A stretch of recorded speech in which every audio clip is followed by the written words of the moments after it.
At Focus Bank, we understand your community because it's our community too. With branches across Southeast Missouri and Northeast Arkansas, Focus Bank offers services such as fraud protection, really free checking, and mobile banking that lets you bank simply and securely, anytime, anywhere. Stop by any of our branches or visit us online to open an account today. Plus, you'll receive an awesome free gift just from opening your really free checking account. And when you refer someone who opens an account, you'll both receive a gift. Focus Bank, member FDIC, equal housing lender.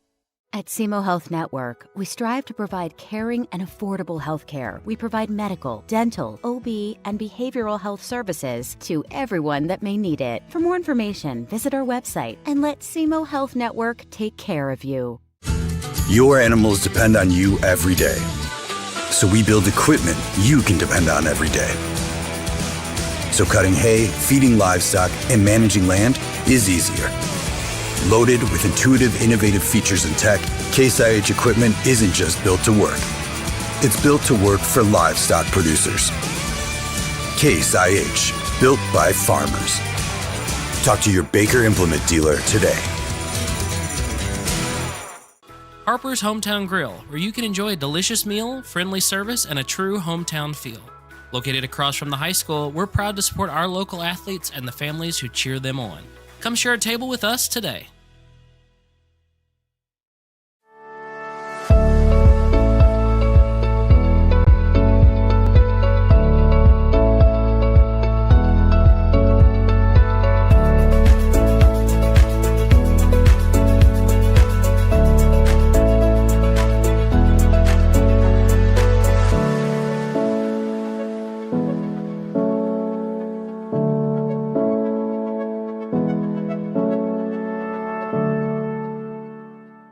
Since 1984, Bagby Wealth Management has assisted clients in reaching their personalized financial goals. Whether it's retirement, investments, or securing your family's future, we're here to guide you every step of the way.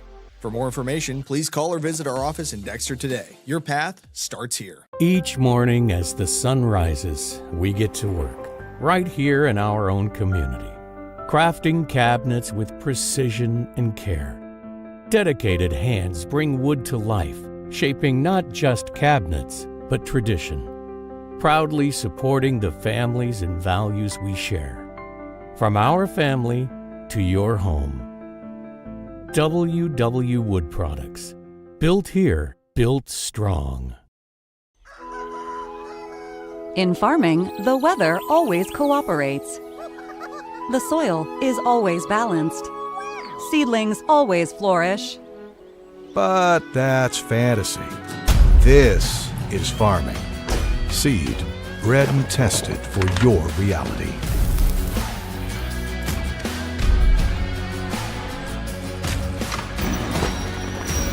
Dynagrow Seed, for real.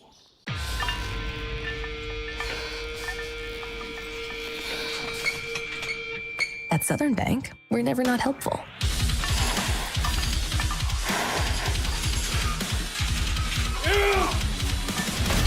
Attaboy.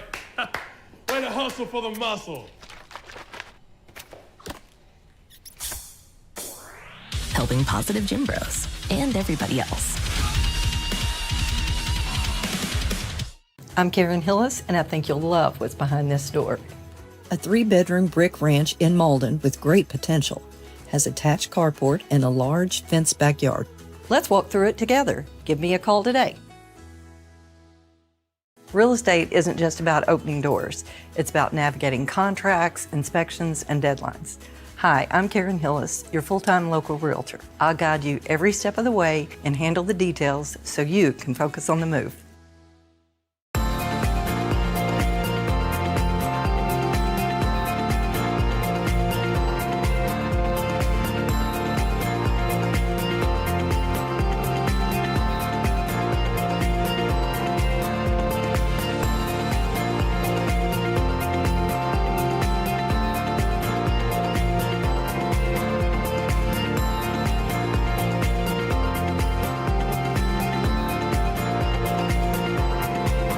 Agriculture is not a fad, and it's not for the faint of heart. Long days become long nights, sacrificing time away from your family, even on weekends, just so you can get the crop in and get the crop out. This is your way of life. At Farm Credit Southeast Missouri, we are 100% bought into your commitment. Because we are customer-owned, it is our mission to be your ag lender, and we intend to be your value-added partner for next year and the long term. Your ag lender will always be there. In football, every play starts with one goal: protect the ball. It takes strength, teamwork, and focus to keep it safe. At First State Bank and Trust, we protect what you worked hard for, your finances. With us, you'll have a team that's always alert, keeping your money safe from every angle, through every challenge. We're here to protect your finances, because at First State Bank and Trust, your financial security is our game plan. First State Bank and Trust. Strong, secure, trusted. Member FDIC. Equal housing lender. Mathis Funeral Home of Dexter and Bernie strives to provide their community with the accommodations and services needed to relieve your family during times of loss. For more information, give them a call and see how Mathis Funeral Home can help meet your expectations in celebrating your loved ones. American energy dominance. It's how we secure our future. By harnessing homegrown energy, we fuel our economy, power industries, and drive innovation. At NextEra Energy, we're investing more than any other company to deliver low-cost, reliable energy that powers our country's future. NextEra Energy Resources, ahead of what's next. Welcome to First State Community Bank, where the community is at the heart of everything we do. At FSCB, we're your trusted neighbors, committed to strengthening the connections that make our town thrive. You get more face time with our dedicated team to understand your unique needs and help guide you to financial success. We also provide the latest technology so you can enjoy the convenience without compromising the personalized touch. Experience our hometown advantage with modern conveniences. Visit us at fscb.com. At Focus Bank, we understand your community because it's our community too. With branches across Southeast Missouri and Northeast Arkansas, Focus Bank offers services such as fraud protection, really free checking, and mobile banking that lets you bank simply and securely, anytime, anywhere. Stop by any of our branches or visit us online to open an account today. Plus, you'll receive an awesome free gift just from opening your really free checking account. And when you refer someone who opens an account, you'll both receive a gift. Focus Bank, member FDIC, equal housing lender. At SEMO Health Network, we strive to provide caring and affordable health care. We provide medical, dental, OB, and behavioral health services to everyone that may need it. For more information, visit our website and let SEMO Health Network take care of you. Your animals depend on you every day. So we build equipment you can depend on every day. So cutting hay, feeding livestock, and managing land is easier. Loaded with intuitive, innovative features and tech, Case IH equipment isn't just built to work. It's built to work for livestock producers. Case IH, built by farmers. Talk to your Baker Implement dealer today. Harper's Hometown Grill, where you can enjoy a delicious meal, friendly service, and a true hometown feel. Located across from the high school, we're proud to support our local athletes and the families who cheer them on. Come share a table with us today.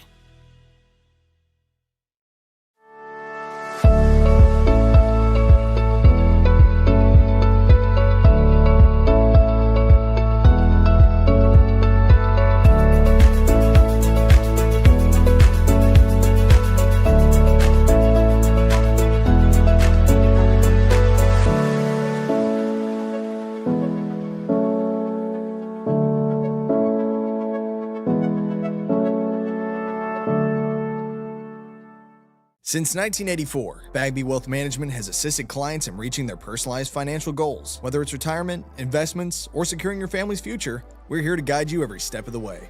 For more information, please call or visit our office in Dexter today. Your path starts here. Ready, set, let's go. I'm on the way up. I'm on the way up. I'm on the way up, going all the way up. There's nothing you can do to stop it. I've been on the way up cause I know I'm popping. Hits, no misses, clean up like the dishes. Ain't no point telling me to stop cause I won't listen. Every level got a new devil. I'ma give them hell cause I'm leveling up. I'm on a new level, I'm on a new level. I'm on a new level, leveling up.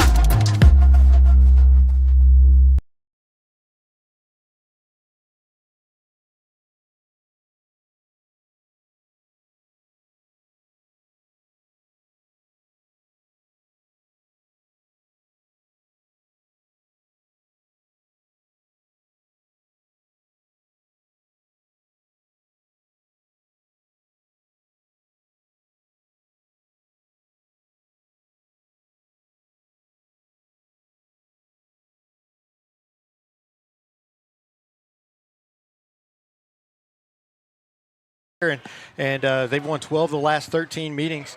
Dexter coming in here with an 0-3 record or 3-0 record. Started this season same as they did last year, in 13-game winning streak here for the Bearcats, and Coach Jamerson, he's kind of got it rolling, and he's had some really good success here since 2022 when he came here.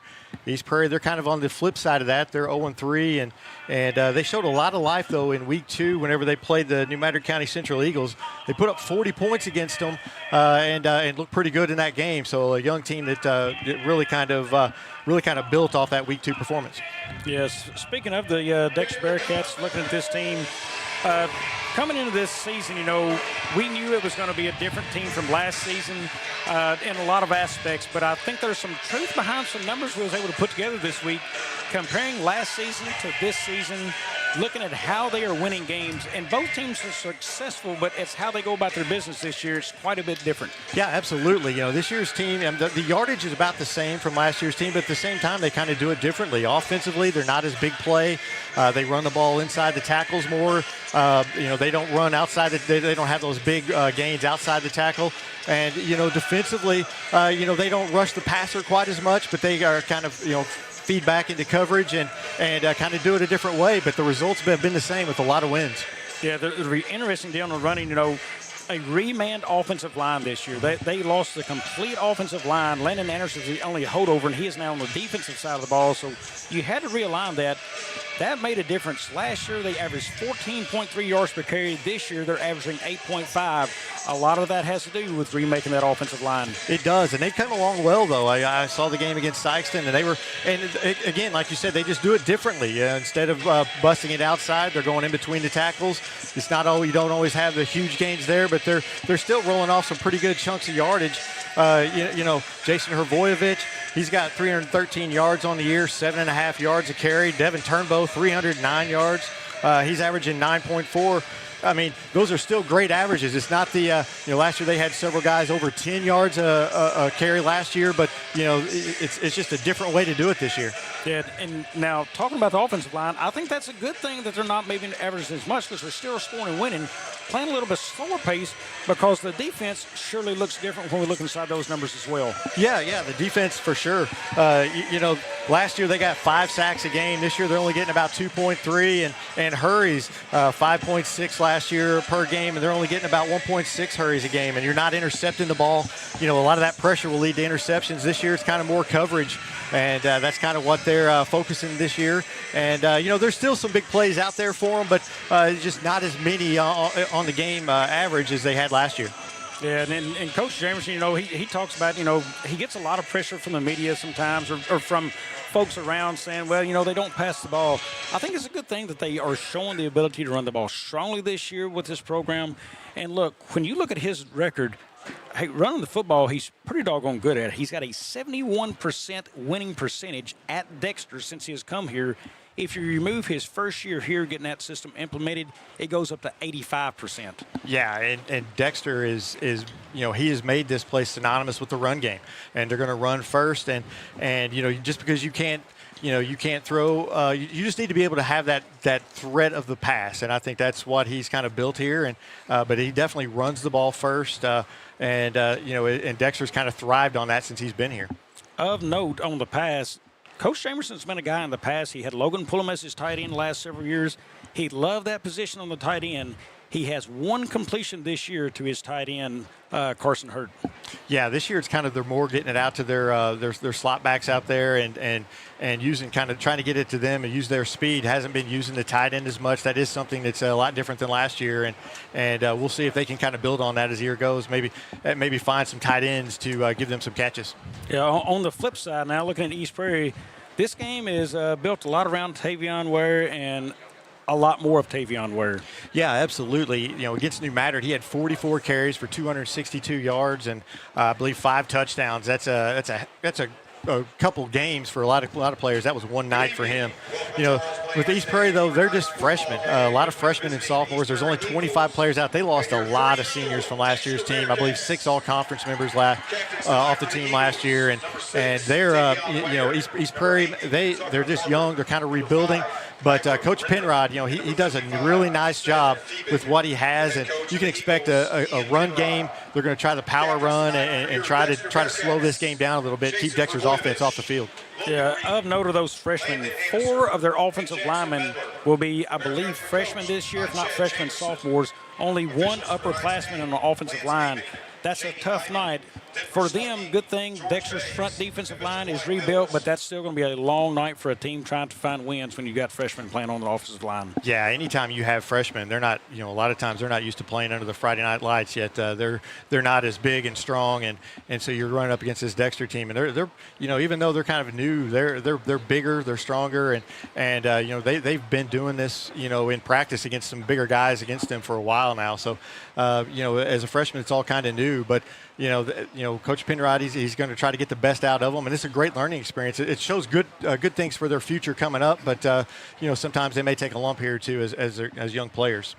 Yeah, a lot of history between these 2 coaches. We'll get into a lot of that story later on the broadcast, but these 2 coaches know each other well, that the systems they like to run and what they will do. So it's going to be an interesting chess match all night long, I believe, David. I agree, and I think every one of their coaches over there has either played or coached for Coach Jamerson, and there's going to be definitely a lot of similarities between these 2 teams. I think first and foremost is going to be that running game. East Prairie has won the coin toss, and they have elected to receive the football, so they will be traveling from north to the south to start the game, and Dexter will get the ball to start the second half. As we are about ready to set to have kickoff here from Dexter, Missouri, I'm going to tell you, it's been since last November when Dexter was finally eliminated. It's fun to be back seeing this Bearcat group again this season. Yeah, it is, and I was fortunate enough to see them play their first 2 games, and you could just tell the how much better they improved from game 1 to game 2, and I'm anxious to see how much they've improved tonight. This. Like we've talked about, Coach Jamerson has got a really good program going here. It's kind of rolling. They're not, it's not one of those things where you have to rebuild. They're just replacing, and they're doing a really nice job. One guy to keep an eye on for the Dexter Bearcats, I'm sure everybody knows who he is. Number 3, Devin Turnbow. He is having a fantastic season already. One of the most dangerous guys when he gets the football in his hand to return the football. He has been phenomenal at doing it this year, and he would love nothing more than to have an opportunity tonight. Yeah, absolutely. He never leaves the field. He's offense, defense, special teams. It never seems like he leaves the field, and he's just a heck of an athlete out here and makes plays in many different ways. Devin now on special teams. He is a man at the very far top of the screen for Dexter. He'll be trying to get down the field there. Kicking it off is Jackson Medler for the Dexter Bearcats. He boots it straight. It's a low kick. It's going to be taken by the up man there, number 18, and he is going to get past a couple Bearcats and now in a pile of them, taken down at about the 32-yard line. On the return, that was Hunter Day for the East Prairie Eagles. Yeah, I expect the East Prairie to come out with a power set here. They usually, with Coach Penrod, they like to run 3 backs and just basically, I'm going to assume we're going to see a lot of Tavion Ware. That's what New Madrid saw a couple weeks ago, and I'm going to assume we're going to see a lot of that tonight as well. Yeah, Dexter will have to be strong up front because that's where the ball is designed to go in this type of offense. He can bounce it, but I'm thinking right away, David, I think they want to test the Bearcats up front and up the middle. They are. They're kind of spreading it out here, though, with 3 wide. Here's the hand that goes to Ware up the middle for a couple. Big hit by Jackson Miller. Man, he introduces himself early in that football. Every time I think I see him play, he has 1 or 2 big-time hits. He's just flying around to the football. He's just a fun player to watch out there. Ware picked up 3 on the play, so 2nd and 7 now. Ball at the 35-yard line. Well, really look at that line for East Prairie. The left side. Real big on that right side. Here's a reverse hand, and there's Miller again, I believe. No, that is Hrvojevic, I believe, on the tackle. That is number 5 on the carry, Piper Rendon. Yeah, Hrvojevic, I think he's the one guy on there you need to block. He leads Dexter in tackles with 44 coming in, and he just came through untouched and was able to break that play up. Yeah, Hrvojevic, he's averaging somewhere near 14 tackles a game, I believe. He has just been a monster for Dexter this year. Yeah, he's just a heck of a football player, both on the offensive and defensive side. You know, we're talking about Turnbow. Hrvojevic, we got to talk about him too. He's just a big, strong guy that makes things happen. Where now they're running back to the side of the quarterback here. Almost a false start. I don't see the flag now, and that's out and over his head, out of bounds. Yeah, just out of the reach there. East Prairie doesn't pass much. Looking at their stats, they've only completed one pass this year. That was against New Matter for a 34-yard gain. So it's it's not a team that's going to pass a ton, and they try to surprise Dexter with that one.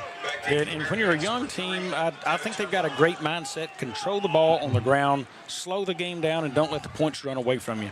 Yeah, absolutely. I mean, that's just – and plus you only have 25 players. You're not real deep, so the slower the game is, the fewer plays you run, the less chance you have of getting somebody hurt, your guys tired, and things like that.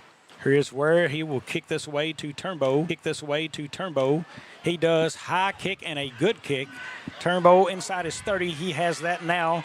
He's going to make a move back to the bottom of the screen here. He's going to come near side of the 40. Upfield, big block by Jackson Miller. Turnbow now inside the 40, down at the 36-yard line. He's right on cue. We talked about how good of a player he is offensively, defensively, and special teams, and he immediately comes out and makes a big play here on special teams, a big punt return right there.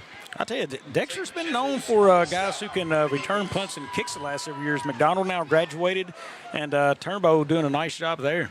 Yeah, he had a huge kick return against Sykeston, 97, 98 yards, and just impressive. And, he makes a lot of things happen on all three phases of the ball. Here is Jamerson's familiar wing tee. Yeatley, the quarterback here. That's an inside pitch to Turnbow. He's going to cut it upfield, and they are going to struggle to catch him. He is inside the 5, down to the goal line. Give him 6. Touchdown, Dexter. And that was just like we were talking about, a nice inside run. It was blocked very well, and he was in the third level before he was ever even close to being touched right there. A great job from the line and from Turnbow. Well, Dexter strikes on their first play from the line of scrimmage, and that just makes ball control that much more important for East Prairie now. Yeah, it does, because you don't want to get too far behind, and you really can't do the ball control at that point. Medler on for the extra point. Dexter will get a man on. Still plenty of time to get this play off. They are set. Snap. And the hold is bobbled, and that's going to have to be ran out from Neely, trying to get to the corner and throws it, and incomplete. From a busted play, he tried to find Carson Hurd and just could not get that to go. Yeah, he tried to make something out of nothing. When those things break down, I'm a Notre Dame fan. I saw it break down the other night, but that was just a good try by Neely. It just didn't work. Checking throughout the area for districts real quick. Boy, East Prairie in their district, that's a tough one for them right now. They've got just sitting in the center of that thing. They will look to fight back in that, though. Yeah, East Prairie, again, they're a young team. They're going to have to kind of just get through this season and build off this year. It's going to be some tough matchups for them this year in their district. But I think they're going to be okay in the future. Coach Penrod does a fantastic job for them.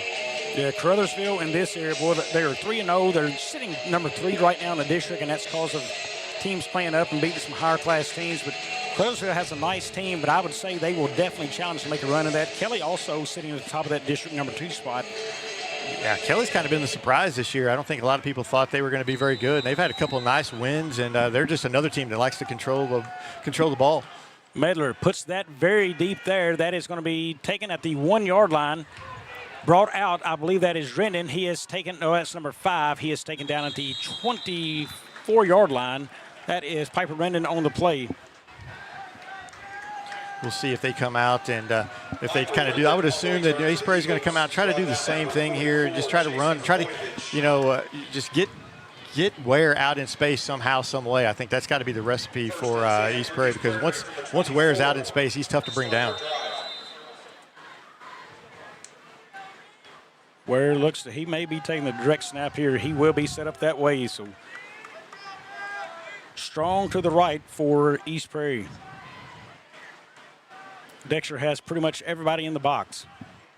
Here's the play. It's a fake hand that goes to Rendon opposite side, and there's Hrvojevic missed the tackle, and another miss. Rendon's got the sideline now. Neely will take him out near midfield. So a big play for East Prairie on first down. Yeah, I think that's definitely a big play for them. They needed something right there after Dexter just hit them real quick. You know, you wanted to, if you're East Prairie, you want to have something there to get you some yards, and you know, that was a really nice play to the outside. And again, Ware gets outside, he's tough to bring down. Yeah, well, Ware's a big, strong back, and I think right now Coach Ian Penrod's trying to show that, hey, we're more than a one-trick pony, although they've been one all year long. Yeah, and, you know, there's only so many carries that you think you can depend on Ware. I'm expecting them at some point in time to kind of switch it up and try to hit one. And a snap over his head. Ware will have to cover, and he can't, and Dexter will. Dexter recovers inside the 30 at the 26-yard line. Yeah, really nice play by that Dexter defense. They came crashing through there, and Ware just wasn't able to corral that ball, and it was Ware against like 4 Dexter guys. Dexter got through there so quick, and Ware just didn't have much of a chance. That is number 52 on the recovery. That is Caden Hart for the Bearcats. Just great hustle from the Bearcats right there. Again, there was like 4 or 5 guys around the football, and when it's 4 or 5 on 1 to Ware, it was just a definite advantage Dexter. Yeah, Ware goes back and watches that film, he'll know he should lay on that one. Here's Geely. He gets it out quick to Turnbow. One-handed catch. Nice play there, and runs over a man down to about the 10-yard line. Man, that was just a nice one-handed catch. It was just a little over his head, but Turnbow just made an athletic play right there and got a huge gain out of it. A great job there by Turnbow. Yeah, great focus, just hauling that in, that one hand exposed. How many times are we going to say great play by Turnbow in this first quarter? It's already a couple. Dexter sits at the 10. First and goal for the Bearcats. There's a man in motion, hand inside of Hrvojevic. He's going to get in. Touchdown, Dexter. You know, just another great job of blocking by that Dexter offensive line. He was not touched. He went through that hole that was huge, and they never touched him. Well, Dexter right now showing no problems running the ball up the middle. And, you know, that's been their bread and butter all year, and you know, we talked about it in the pregame. That's something that you know, that's been very successful for them this year, and it's doing it for them again here tonight. Dexter has the offense on the field. They'll try to make this a 2-touchdown game here. Geely in the gun, Hrvojevic behind him. Here's the play, going to be a reverse back to Warnick, and he is in, so the 2-point conversion is good. So the Bearcats back on the board. They lead this one 14-0. We'll be back in 30. Harper's Hometown Grill, where you can enjoy a delicious meal, friendly service, and a true hometown feel. Located across from the high school, we're proud to support our local athletes and the families who cheer them on. Come share a table with us today. Since 1984, Bagby Wealth Management has assisted clients in reaching their personalized financial goals. Whether it's retirement, investments, or securing your family's future, we're here to guide you every step of the way. For more information, please call or visit our office in Dexter today. Your path starts here. Welcome back. Other games going on in the area right now. Jackson ahead of Farmington, 14-0. That's a clash of Coach Exley facing his former team. Coach Ryan Nesbitt's Jackson Indians there. They've got the early lead, that one at Farmington. No score reported. Donovan and Malden. Sykeston and Caruthersville are tied 7-7 in the first quarter. Well, that's another good one. I took Caruthersville just because some experience from where they've been, but Sykeston is a much improved team this year. They are. They're doing a really nice job, and Coach May with offense coordinator Coach Vickery, they've really got them improved this year. Medler's set to kick again. Here he goes. He boots that deep, and that is going to be taken again, and he backs up into his end zone. And he's going to bring it out and hit hard. Jackson Miller again tonight. Man, he can hit. He just, again, every time I see them play a few times in the game, he's just going to, you know, put on a big hit, and that was another one right there. I'm going to tell you, if you're ever trying to catch somebody's attention, hit hard. Yeah. And that always fires your defense up, too. You know, that fires your defense up, your bench up. You know, they love those big hits. So East Prairie now bringing that ball out. I mean, that ball was an easy touchback, and it's brought out. That puts them starting right at the 17-yard line.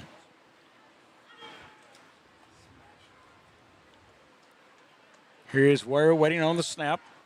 He's got it. He's going to roll left. He's got room out there, and Hrvojevic takes him down. Tackle for a loss for Jason Hrvojevic. Really nice job there by Hrvojevic. He came through the line. Nobody picked up their block there on that left side, and he was able to get through and break that play up, and a big loss there for East Prairie. Yeah, really two backers looked like both of them come through there. Yeah. Hrvojevic and had another one following him. Yeah, that left side, there was missed assignment there somewhere because they came through untouched. Ball lies now at the 11-yard line, so 2nd and 16 to go.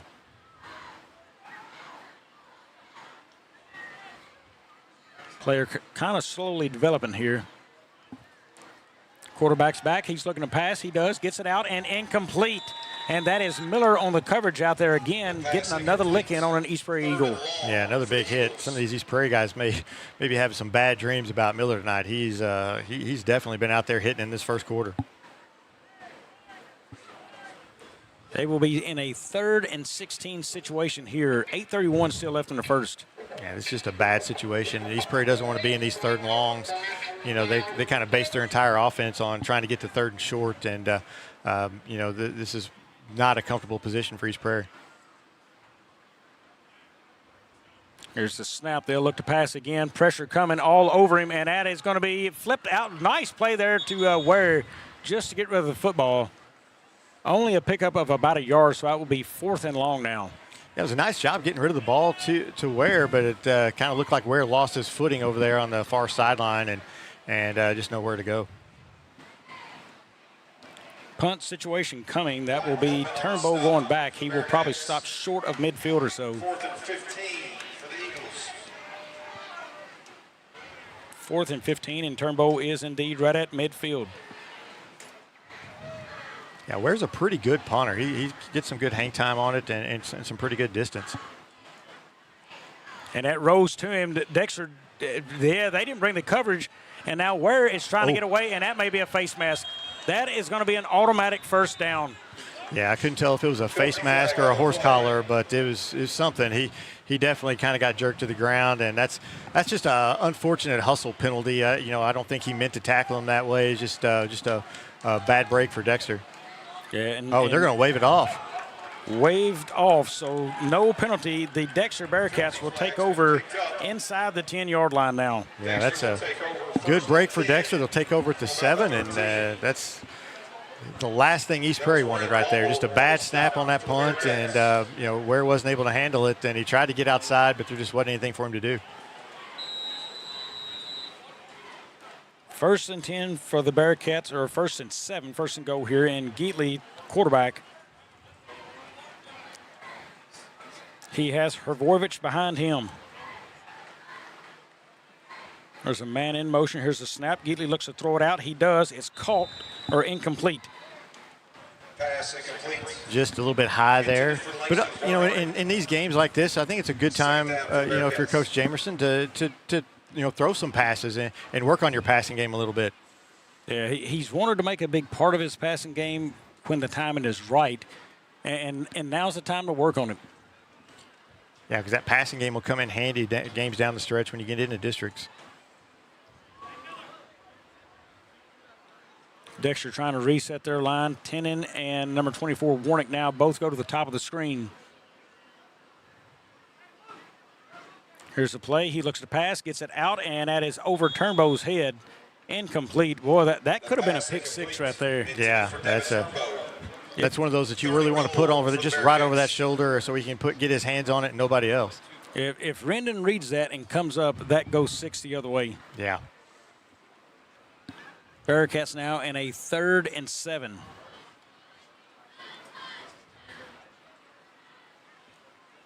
Pistol formation again. That is Hrvojevic behind Geatley.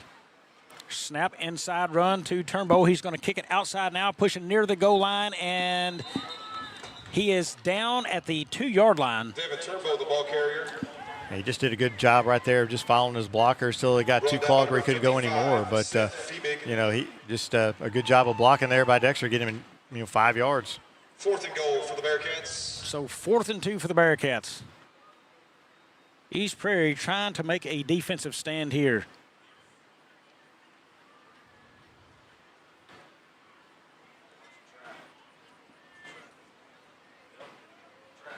Geatley has his team set. Here's a snap. Goes to Hrvojevic up the middle, and he's going to be stopped. He is stopped by the East Prairie Eagles defense, and what a stand for them. Yeah, really nice stand there for East Prairie, and they knew, almost like they knew exactly what that play was going to be. And, on the flip side, Dexter was kind of in a no-lose situation. If you don't score, you still got the 2-touchdown lead, and you bury them deep in their own part of the field. So it was probably a good decision to try for it. It was just, East Prairie just read it and was able to snuff it out. Yeah, that play was won right there in the middle for East Prairie. They had a little bit of penetration on that line. Turnbow could not get through the middle, and they bounced it, and that's where they took them down. Yeah. Nice job there by East Prairie. We're back to a situation, take a direct snap. Strong side will be to the left. I'm sorry, that's under center now. That is to where he's going to go left, and he has no room, and he's taken down by Hrvojevic for the safety. Yeah. Safety for the Bearcats. Dexter's just getting, unbelievable penetration on that, on that line. They're just, busting through there. Their defensive line is a little bit quicker and just getting through there pretty quickly, and Ware just has nowhere to go. Yeah, well, we talked about the freshman offensive line, and it is definitely showing a lot of youth right here. Yeah, and it's just growing pains for East Prairie. Then you look over there on the sideline. There's just not a lot of guys over there on the sideline. You just have to build it with what you have. So East Prairie will have the option to kick it off or punt it. They will go from their 20.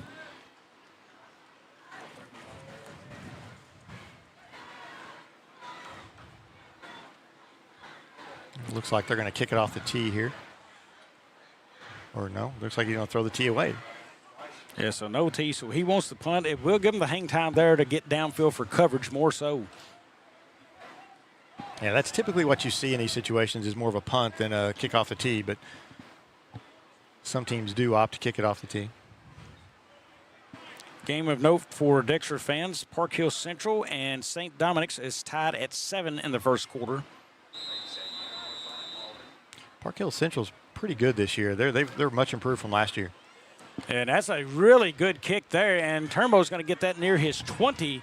He's going to bring that upfield. He is going to cut near side now and spin move on one man and take him down at about the 47-yard line there. Yeah, he pretty much outkicked his coverage there. Turnbow had plenty of time to get down there and gather himself, gather the ball, and had some time to kind of find the hole that he wanted to take. Other games of note in the area, Cape Central right now up on Poplar Bluff. And, boy, that's one there that I did not see this coming in Poplar Bluff. They have been on the struggle bus now for the last couple of seasons. Yeah, they just can't seem to get it going. And, they play a tough schedule to start the year, too. That never helps anything either. Have a score here, Sykeston and Crowsville tied 14-14. Running back there was Gavin passing in the backfield. It goes to Warnick. He's upfield and plows forward. He is taken down by number 11. That is Blake Olin. Olin. Correction on that. And he's a freshman. He's one of their top tacklers. One thing I've noticed about Dexter and Coach Jamerson since he's been here, he likes to spread the ball around. It's not just one guy getting all the carries. He likes to spread it around to a lot of different players. And just tonight already, you've seen Turnbull with a touchdown, Hrvojevic with a touchdown, and then Wernick with a 2-point conversion. So he spreads it around. He keeps a lot of mom and daddies happy out there in the stands. He does. Here is Turnbull. He's trying to go up the middle, plows through a couple near the first down marker, pickup of 9 on the play. Devin Turnbow, the ball carrier, brought down by number 50, Hunter Palmer. It's like we talked about in the pregame, just 9-10 yards of carry here up, just up the middle. And we've got an official timeout for water. We'll touch on that point when we come back. We're going to take a break, and we will be back here on Aycorp Sports. Real estate isn't just about opening doors. It's about navigating contracts, inspections, and deadlines. Hi, I'm Karen Hillis, your full-time local realtor. I'll guide you every step of the way and handle the details so you can focus on the move. At SEMO Health Network, we strive to provide caring and affordable health care. We provide medical, dental, OB, and behavioral health services to everyone that may need it. For more information, visit our website and let SEMO Health Network take care of you. Welcome back, David. As we left the air, we talked about the yards per carry. We talked about how much it was last year, the game, which is phenomenal for first down yardage, but even 8.5 coming into this game, that is really, really good first down, or carries per yards per carry, rather. Yeah, you're not going to find a coach in America not want to take that average run of the football. That's a great that's a great testament to not only your running backs but your offensive line. And I think Dexter, new offensive line, but I think they're really starting to come into their own. And I think that's a testament to the way they're coaching that offensive line. There's a lot to develop there and do, and when you replace them all, that was very big. Here's Geatley looking to pass. He throws a deep ball to Warnick. He is out there and got it. Warnick will score. Touchdown, Dexter. A perfectly placed pass by Geatley, and that went right into the arms of Warnick for the touchdown. Yeah, he could not have went out there and handed that to him in a better spot. That was just a fantastic pass there by Geatley. Yeah, Warnick right there bunched up at the top of the screen, and he just runs kind of a wheel right there, almost around a guy. Little bit of a fade. Beautiful touch on that ball by Geatley.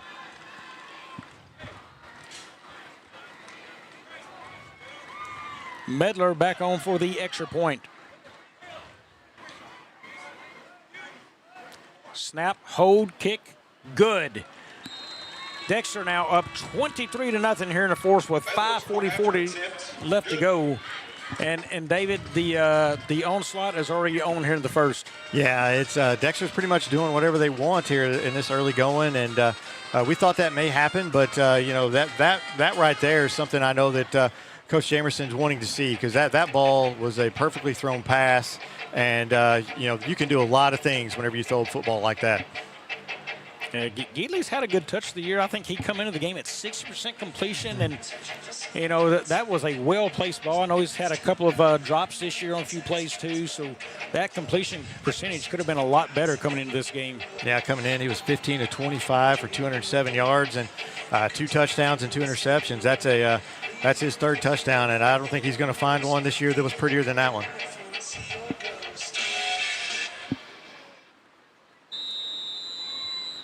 Dexter set to kick this off. Here it comes. Medler boots it deep again. That's going to be returned. That is Rendon on the play. He is up to the 20 now. Cuts it inside and hit hard again. Is that Jackson Miller one more time? Yeah, I believe it is. He's. I'm telling you, somebody on that kickoff team needs to put a block on him and save his returner. He is quickly becoming known as the hardest hitter in the area, maybe. Yeah. I tell you what, if there's another one that hits harder, I want to see him, because that's he is definitely out there all the time and laying the lumber. I don't know that he learned that from his dad, because his dad was a wide receiver. Yeah, I don't remember his dad doing too many of those. His dad was more of like Wernick, making those nice catches, getting in the end zone.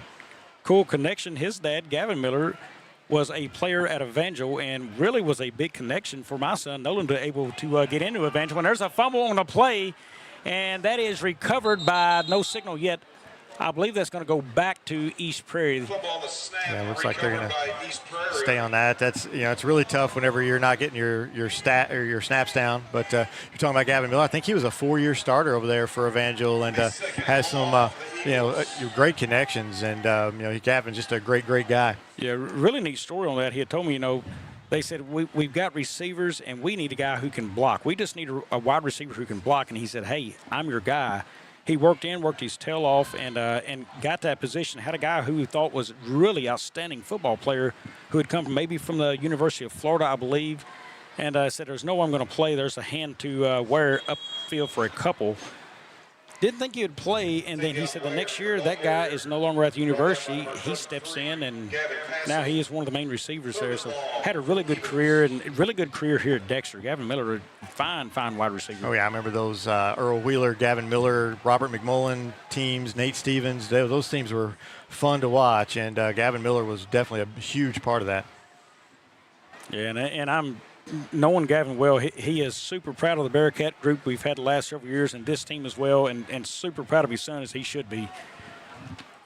Here is where direct snap again up the middle. He's going to come up and met by Miller and a couple more Bearcats. Yeah, Dexter's just doing a really nice job there, filling in and not giving him much to run, especially up in the middle, and it'll be a long fourth down here.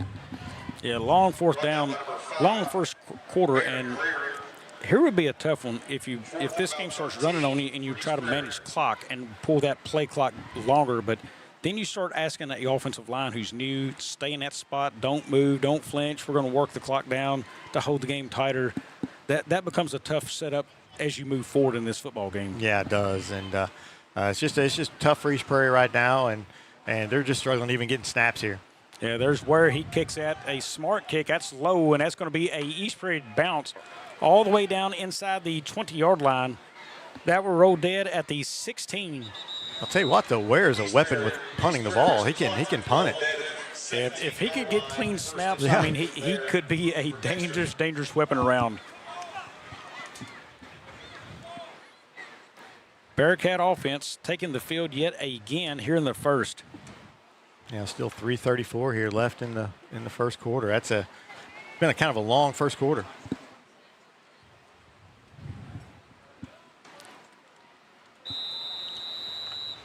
They will break the huddle. Noah Tennant, your wide receiver. He'll come far to the bottom of the screen here. They're bunched up again in that wing T formation. Warnick at the bottom, Turnbow at the top of that wing. Here's the play. Comes to Turnbow near side. He's trying to get to the corner and cannot. That is a jersey tackle there by Ware. He had a chance to cut that up earlier and skipped on it, and he just couldn't string that out long enough. Yeah, Ware did a nice job there holding his position out there and not giving Turnbow anywhere to go after he decided not to cut it. And good play there by Ware. Pickup of about 3 on the play.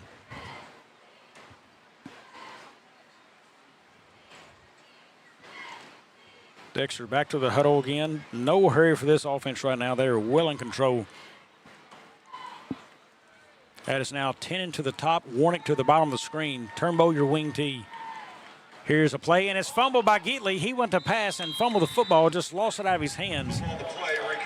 Yeah, not really sure what happened there. The ball just kind of came out. I guess it's kind of humid out here tonight. It's sweaty and maybe kind of tough holding on to that football. Yeah, that one just a slip of the hand there. Luckily, no pressure coming, so he was able to jump back on that quickly. Yeah, he was just pulling it back, getting ready to throw, and just slipped out of his hands. You know, and of note, we saw last year, Dexter liked to throw the ball deep. Look how quickly he's getting the ball out of Geatley's hands this year. Everything's quick, just boom, boom, boom. I like that for Geatley. It takes a little pressure off being a new quarterback and a new offensive line as well. You don't have to protect as long. Great coaching there by Jamerson. Yeah, absolutely, and it also opens up that big play down the line once they kind of sell out for the short pass. We have a timeout by Dexter. We will step aside as well. We will be back. I'm Karen Hillis, and I think you'll love what's behind this door. A 3-bedroom brick ranch in Malden with great potential has attached carport and a large fenced backyard. Let's walk through it together. Give me a call today. Mathis Funeral Home of Dexter and Bernie strives to provide their community with the accommodations and services needed to relieve your family during times of loss. For more information, give them a call and see how Mathis Funeral Home can help meet your expectations in celebrating your loved ones. Jackson right now. Welcome back. Score updates around the area. Jackson now up 21-0 on Farmington. No score Donovan Malden or on New Madrid Herman. Crothersville Sykes, I think you just had a new update on that one come through. Sykeson's up 21-14. They're scoring a lot of points. Actually, I hold that. 21-20, 2 minutes to go in the first quarter. Yeah, Crothersville just scored. Sounds like a fun one. Potosi also up 6-0 on St. Genevieve in that game. Central and St. Dominic's tied at 14. That game's still in the first. Here's Geatley now. Quick pass out. That is incomplete. Intended for Langston Warnick. Yeah, just a little bit low out there, and maybe just a hair late as Rendon made a really nice play on that ball out there. Yeah, read well and come back quick to it. So that'll bring up a 4th down for the Bearcats. On to punt is a freshman, number 81. That is, I believe, B.A. Templemeyer. Yeah, and they kind of struggled punting the ball against Sykes, and I don't think they had to punt it last week, so this will be interesting to see how they do here. Neat story. I think B.A.'s first year playing football was actually last year in his 8th grade season. Come on to play and enjoyed it. Now freshman on the big stage punting for the varsity team. And that is partially blocked, I believe. Low kick. That is going to get up near the 47-yard line and down right at the 47 there by the Bearcats. It was a nice job of getting the punt off and getting it out there and setting them up. They didn't have a return, so nice job by the freshman. Yeah, I'm going to tell you, as a freshman, and you look at that body, I mean, he has got defensive end kind of outside backer or tight end written all over him for the future. Yeah, I think Coach Jamerson may have some plans for him down the line. He definitely has that body. East Prairie back with the football, and it is Tavion Ware to take the direct snap. And that's over his head again, and he may have time, and he falls on it smartly after that last one. Yeah, that was smart play after the last one, and Dexter wasn't in there quite as quickly there, but man, they've had a major snap problem here in this first quarter. Yeah, and when you're struggling with a snap, and that causes a lot more issues as well.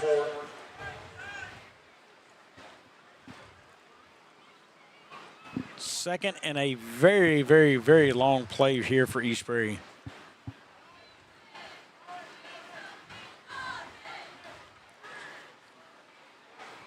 They are set.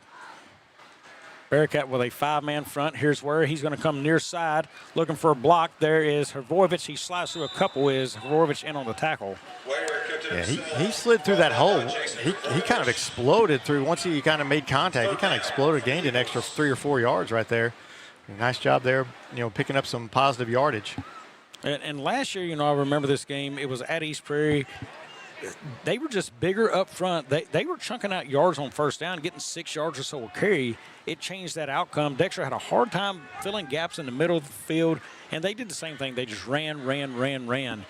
But this year, you can tell, losing all that offensive line, it has been a difference maker. Yeah, Dexter, remember, struggled early in that game last year. Here's a pass outside. He's got a man, and incomplete. That is Lovelady on the coverage. Fourth down.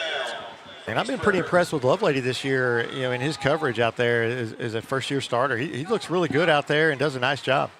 Yeah, this is actually Justice Lovelady's first year coming out for football. He's never played and didn't play in the middle school, I don't believe. And he come out this year, and as an athlete, you can always find a spot on the field for an athlete.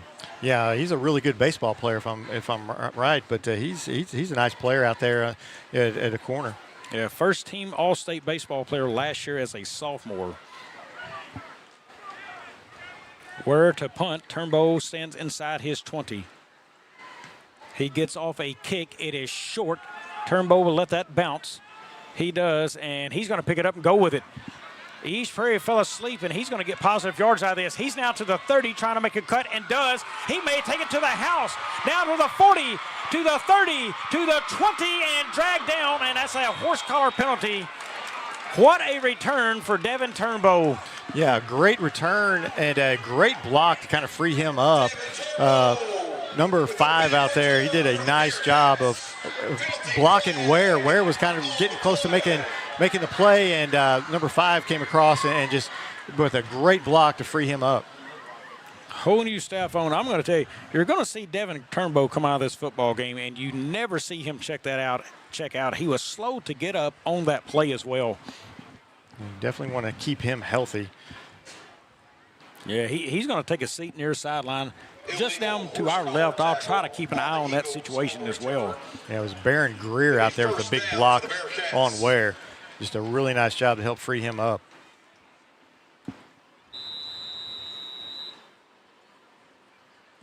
Bearcats, again, they are up easily in this one, 23-0 right now, and Geatley, another shot on offense. Looks like Turnbow's okay. He's walking around just below us down here. Seems to be fine, maybe a little gassed on the play. Here's a play. Hrvojevic up the middle, gets a yard or two on that one. And that'll be the end of the first quarter. Jason Hrvojevic, the ball carrier. So after one, Dexter leads this one 23-0. We'll be back. That's the end of the first quarter. Your animals depend on you every day. So we build equipment you can depend on every day. So cutting hay, feeding livestock, and managing land is easier. Loaded with intuitive, innovative features and tech, Case IH equipment isn't just built to work. It's built to work for livestock producers. Case IH, built by farmers. Talk to your Baker Implement dealer today. In farming, the weather always cooperates. The soil is always balanced. Seedlings always flourish. But that's fantasy. This is farming. Seed, bred and tested for your reality.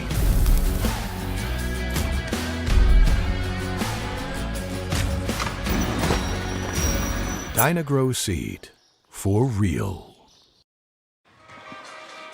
We are back. Folks, real quickly, this game is not possible without our guys behind us on the boards and the cameras. And tonight's crew cameraman is Bradley Halford, Peyton Hartline, Trevor Fortner, photography, Lydia Odell, graphics are Tyler Lassiter, and directing tonight is Brad Ruppel. They do a terrific job. They make us look awful good, don't they, They David? do. Dexter now with the football. It sits at the 5-yard line. Hrvojevic in the pistol. Hand goes to Hrvojevic up the middle, follows the line in, and he is – they've got him touchdown. Touchdown, Dexter, from the far side of the field is signaled in. Just another inside run there, and Hrvojevic just followed his blockers real well and in there for the touchdown. We'll see the replay. He just kind of gets behind this big line right here and pushes in. That's 54 right there, kind of pushing in the way right there, just leading the charge for him. Yeah, and once he's got his momentum going forward, East Prairie just didn't have much of a chance. That was Tristan Petzel. I believe he got quite a bit of notoriety week 1 as a lineman. There's a snap, kick up, and Medler good again. Medler's point after attempt. I'll tell you, that is a kid, too, also. Jackson Miller, I've been very impressed by the leg. I was impressed last season with him. And then tonight, man, he has shown tremendous strength as a kicker. Yeah, absolutely. If you have a kicker at the high school level, that's a huge weapon to have and use, because there's, if you stall out and can get a 30-yard field goal or something, a lot of times those points could be the difference in a close game. Yeah, I don't know where the confidence is in there, but I think he's definitely got the leg, no doubt, to kick a 30, 40-yard field goal. Folks, also tonight over on the Bulldog Nation network for Aycorp Sports, next Monday night, we will be back at the Sykeston Fieldhouse for volleyball matchups between the Bulldogs and the Bloomfield Wildcats. On our 4th Friday night in a row under the lights at Sykeston Public Schools, there will be a matchup between the Bulldogs and state-ranked Farmington Knights. So a lot going on the Bulldog Nation, and before we even get to next week, David, I think you'll have a show that you're involved in that drops every Monday, correct? Yeah, we'll have our podcast that drops on Monday, the SEMO Sports Zone, and we'll be on. It drops every Monday. We'll record that one on Sunday, and I'm sure we'll talk about this game here and the Sykeston game, and all the other games in the area too. We pretty much try to hit them all. Medler has this teed up, ready to kick off. There's another hard line drive, and that's going to be and that's not taken. He missed it. That may get in the end zone and does. So a touchback there for East Prairie, and the best situation happened for him did. Yeah, that was a good break there for East Prairie, because he just happened to slip, and that could have been really, really bad for them, but fortunately rolled in that end zone. So, David, the folks listening, maybe the Dexter folks not really familiar with your background, before Aycorp, what line of sports were you involved in? I worked for the Sykeston newspaper for about 25 years, close to it, and did sports pretty much every year I was there. Even before I was there, I was at Poplar Bluff for a while. I did some sports writing here in Dexter for a while. So I've been covering sports around here since about '92. So a lot of knowledge, a lot of relationships too along that way, I'm sure, with coaches and what's going on in the area. Yeah, I've been here for a long time. I'm kind of aging myself. Here is where that hand's going to go far side, and he is going to be taken down again. Another tackle for a loss for the Bearcats. That is number 52, and that is Caden Hart. Yeah, nice job by Hart getting in the backfield and dragging him down. And again, Dexter's just blowing up that offensive line, and there's just nowhere for where to go. Playing behind the chains again, 2nd and 14. They've been there most all night. Yeah, it's hard to say. I can only remember one really good positive play that they had with that first down in the first quarter with about the 15, 20-yard run. Ware is set to take the snap here. He does. Tries to get it up the middle for maybe a half yard at best. Well, the Dexter defensive front has been stout tonight. Yeah, they look really good, and And, you mentioned it earlier in the game. They're just a lot bigger and stronger than that East Prairie line. That East Prairie, a lot of freshmen there. They're not real big, and Dexter's been taking advantage of that. So offense stays on the field. 3rd and 15. I'm wondering if they might move back into a punt situation with Ware here. He's staying up like he's going to receive the snap. That's going to be a pass play, and he is taken down. Nice. That is Rhett Womble on the sack. Boy, he shot in there quick. Parker sacked by number 42. Just a really nice job by Rhett Womble. It'll be 4th in a very long way. Womble's another kid. He has had a very strong season for Dexter. Not as much tonight, the way the run game is kind of inside. He's playing that outside DN spot, but he is up there in the tackles as well in the area. Yeah, he's 2nd in tackles with 35, or second, on the team with 35. He's got 4 sacks. That's his 5th sack of the year. So, he's had a heck of a start to the season. Now where to punt here. This is 4th and 20.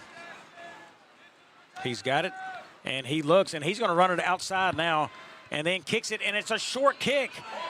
And Dexter will fall back on that. That was fumbled by Hrvojevic. He tried to pick it up. Yeah, I think they recover. The last thing Hrvojevic was thinking was that ball was coming to him. On that, just not sure what happened there. I don't know if Ware just didn't have good control of the ball, and because the snap was good, it seemed that time. It just he just wasn't able to get it off. And I'm thinking maybe at this point in the game, you're down 30-0. He's looking to see if there's a seam to get the first down, and if not, I'll punt it away as he did. Just kind of misstepped on the punt, but really nothing to lose at this point. You're down 30-0 in the struggles, just to see if you can slip in and get a first. Yeah, that's just trying to make something happen. Anything at all positive right now for East Prairie is what you're looking for. Dexter has receivers bunched up to the bottom of the screen there. Turnbow now, and that's going to be a formation false start on the Bearcats. That's really about the first mistake I've seen them make tonight. They've been pretty clean. Yeah, the week 1, the report was a lot of issues there with the offensive line, and since then they have cleaned things up very nicely.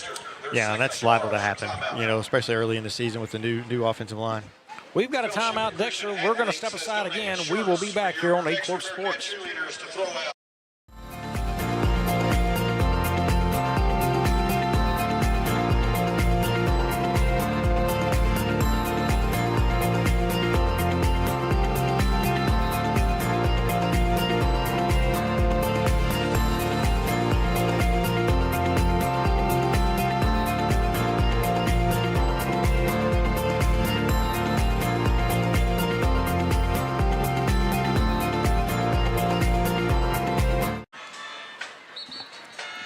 Welcome back, folks. If you want to know, we talked about it earlier. The CMO Sports Zone was Dave and Drew.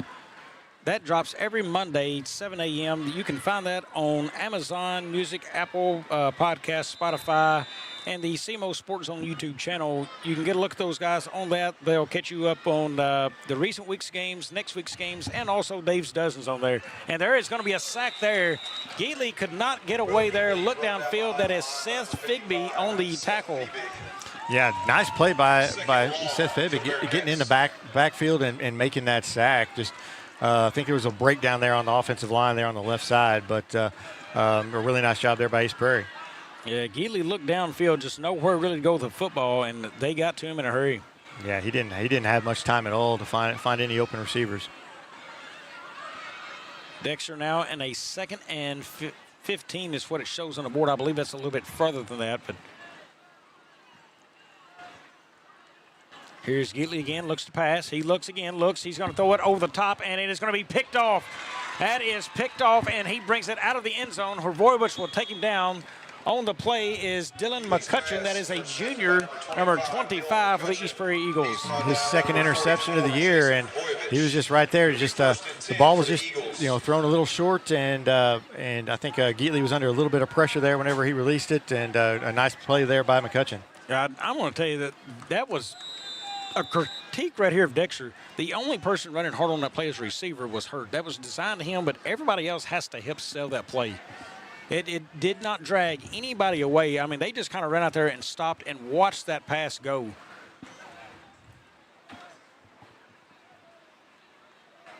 East Prairie now back with Ware receiving that snap, and that's going to be a false start. Yeah, you finally have some positive momentum here if you're East Prairie, and once again, you find yourself behind the sticks. Well, credit to East Prairie there as a young offensive line. That is their first false start this game.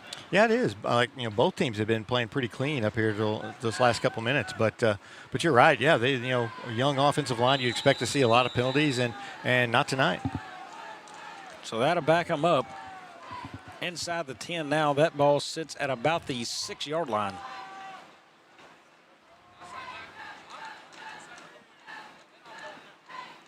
Ware awaits the snap. He's got it. He's going to roll near side, tries to bounce that outside, and just does get out of the end zone down at about the 2-yard line now. Yeah, that was close to being another safety here. And Ware is just not finding any kind of room at all right now. Yeah, Barron Greer on that tackle. Dexter's just reading it well. They're riding out the way they should. They're making it look easy, and they should against a young offensive line, but they're doing all the right things right now. Yeah, you can tell they're very prepared for this game, and it seems like they know exactly what they're going to do. And, they're in all the right spots. 3rd and 20 now for East Prairie. Where receive this in his own zone. He does. He gets it upfield, met by Hrvorovich quickly. A gain of about 2 on the play. And that's going to bring up a 3rd and very, very long here.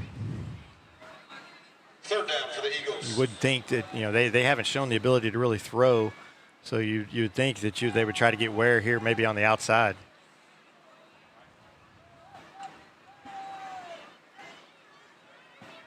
Still shows 3rd and 20 on the board. We'll see what they draw up here. I'm sure it's going to be, again, Ware. Yeah, at this point, you just try to want to free up some, just get you off the back of the end zone on your punt, if nothing else. And strong side right now, that is Jackson Miller defensively over here for Dexter as well. And, they have got him right there at the goal line again. He is stopped at the 1-yard line. Yeah, just barely avoided a safety there. 4th and long for the Eagles. And this is going to be a tough punt for East Prairie. Ware trying to talk to Tucker Parker there. I think somebody went the wrong way.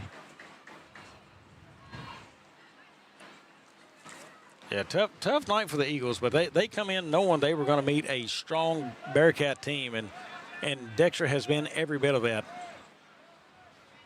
Ware will stand with his feet near the back of the end zone. That snap rolls to him. He's going to have to try to kick that out, and he does somehow get that off and turns into a really nice kick. Yeah, that's just a great job getting that punt off right there after that snap, and he was just able just to kind of move just to the right spot and get that punt off. Great job by Ware getting that off. That ball rose dead at the 48, and just a fantastic job. It rolled to him, then kicked away from him, was going to run, had people all over him, and somehow I don't even know how he had the leg on that ball to get it to the 48. I don't either. That was just a very athletic play and just a really nice job there. So Dexter will take over on that, and they will march their offense out on the field yet again. Trying to get a few more score updates if my app will load. There it is. Jackson's still up 21-0. St. Dominic's now up 20-14 over Park Hill Central. That game in the second quarter. Running into the kicker against the Bearcats. Wow, and a penalty on the play running into the kicker, so that is going to march it off. Yeah, that's automatic first down. Automatic first down. So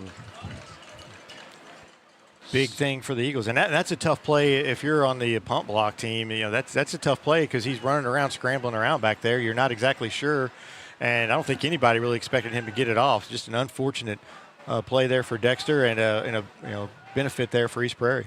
Another score coming in. Kelly and Kennett 6-0. I actually had Kennett picked in that game. I thought they might move along in that one. They have shown some life and played pretty well. Not much to show for this season, though, but I thought they had a little more in them there. Here is the run coming near side there. Dexter misses one, and they are going to bunch him up there. On the carry is Jackson Manning for the Eagles. Talk about Kelly Kennett. Kelly's they're a lot better than what I thought they were going to be, and they can just kind of drag you into their game. They're able to run the ball. They've got we talk about East Prairie's offensive line's all freshmen. Kelly's offensive line's all seniors, and so they've got a lot of guys there who have been doing it for a long time. Yeah, that will be interesting. Well, we will have the Kelly-Dexter game coming up here in a couple of weeks. We've got an official timeout. We're going to step aside as well. We will be back on Aycorp. Each morning as the sun rises, we get to work, right here in our own community, crafting cabinets with precision and care.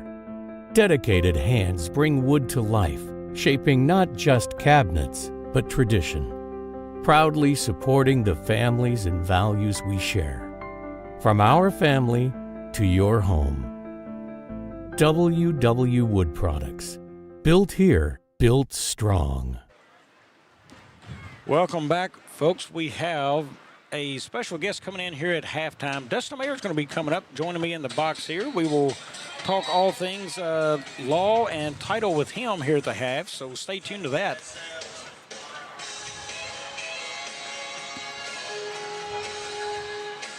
So we're set to go 2nd and 11 now. So if you missed it, East Prairie had a running into the punter, and that's what gave them the automatic first down. Dexter would have had the ball inside the 50 at 48, but instead it went back. Yeah, just kind of an unfortunate penalty there, I think, for Dexter. I don't think there was, just kind of one of those things, just scramble drill. You're not sure right there. You think you may be able to get the block. And, again, we were amazed he was even able to get the punt off. It looks like Ware now, again, he's going to take the direct snap. He does. He's got it. He looks. He's just evaluating now. Did you see his head on the swivel on that snap? He is looking for wherever opens up to go. Yeah, and his line got pushed right back in his way. He's trying to look, where his hole is, and he's got a guy just right there being pushed right into him. So it's a tough sledding right now for Tavion Ware. Yeah, it's a tough situation to be in when you are supposed to go one way, but you're just having to look for a spot. Clock ticks down. It'll be near the 5-minute mark when this is snapped here in the second quarter. Yeah, they're not in any hurry here. Here's Ware. He goes up the middle. Nice run there for Ware. Kind of the dive forward. He gets that up to the 22-yard line. Ware, the ball carrier, tripped up at the line of scrimmage. Got a score update. It's Sykeston 27-20 right now, and about 7 minutes to go in the second quarter. Boy, that is a fun one over there, it sounds like. And the picks, I struggled on those. I took Crothersville this week, but I really struggled on that pick this week. I knew that would be a tough game. Yeah, I thought that one could go either way, and looks like we were right on that one. That's going to be one of those games that goes all the way down to the wire. 4th down now. Eagles will go for it. Ware takes a snap, tries to get it upfield, and he is immediately does not get it back to the original line of scrimmage, so that is going to be a turnover on downs. Dexter will take back over. Brought down by number 52. Yeah. Caden Hart did a nice job getting in the backfield and breaking that play up, and now we got one of those East Prairie linemen down. And that is their biggest presence on that offensive line right now for East Prairie. I want to say that it maybe 73. Stanley Knupp. Stanley Knupp. Looks like an ankle. He's trying to get back to his feet and does, so we will stay here. Other scores going on. Jackson up now still 28-0 on Farmington. St. Dominic's over Park Hill Central 20-14. You had our last update there on the Sykeston game. Potosi still up 6-0. That's last update in the first quarter. That may have changed. Cape Central 7-0 on Poplar Bluff in the second. Kelly again 6-0 over Kennett. That is all we have coming in at the moment. Sound like you have some pretty good games in the area tonight. And I've made it no secret that I think Class 3 District 2 is the toughest district in all of high school football. Yeah. And if you haven't looked at it, go look at it. I think just the hard hitters in that deal. Valley, St. Genevieve, John Burroughs, and Lift for Life, all in that district. I'm telling you, that's a juggernaut there.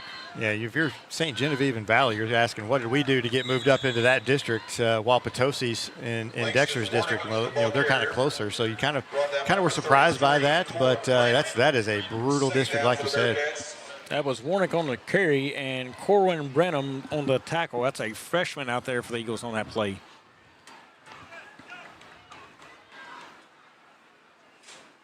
Yeah, the road doesn't get any easier out of Dexter's district. You know, the front runners, Dexter and Park Hills. You go to Class 2, man, somebody's going to be sitting there waiting for you well-tested. Yeah, absolutely. Getting out a pass. He gets that out to Turnbow. It is complete. Now he turns, gets it up past the 20, taken down at the 16-yard line. Will Gately's pass complete to Devin Turnbow. Be close to a first down. It'll be 3rd and short here. Nice little, just an out pass there to Turnbow. 3rd about 2 for the Bearcats.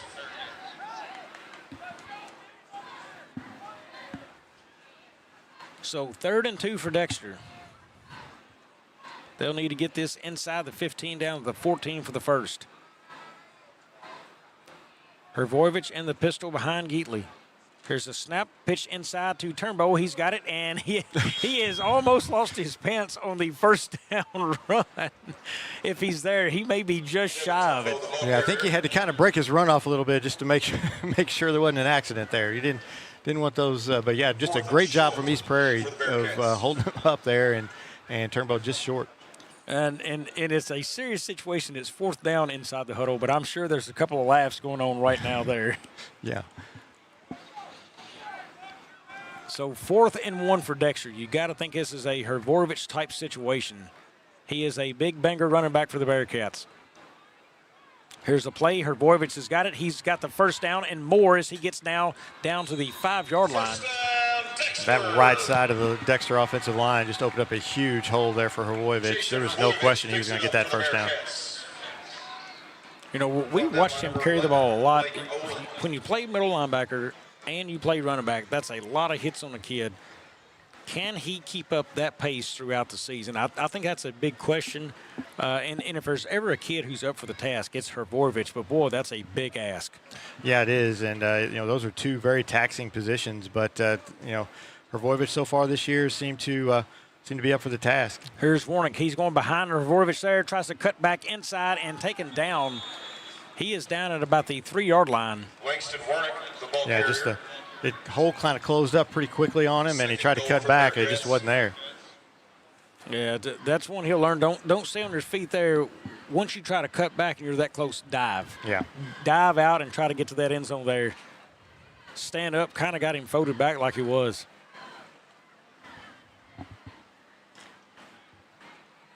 Dexter now 2 to the bottom. That is Noah Tennant, the slot receiver. Warnick all the way at the bottom near the 10-yard line. Here's a snap. Geatley out to Warnick. He's got the catch. Good block on the outside by Hrvojevic, and Warnick is in for the touchdown. Yeah, just a nice little, again, just another little out pass and into the end zone, and Dexter pulls ahead here by 36. Yeah, well, watch Hrvojevic coming out right here. You see him coming out, and watch him pick up that block right there. Mm-hmm. What a play.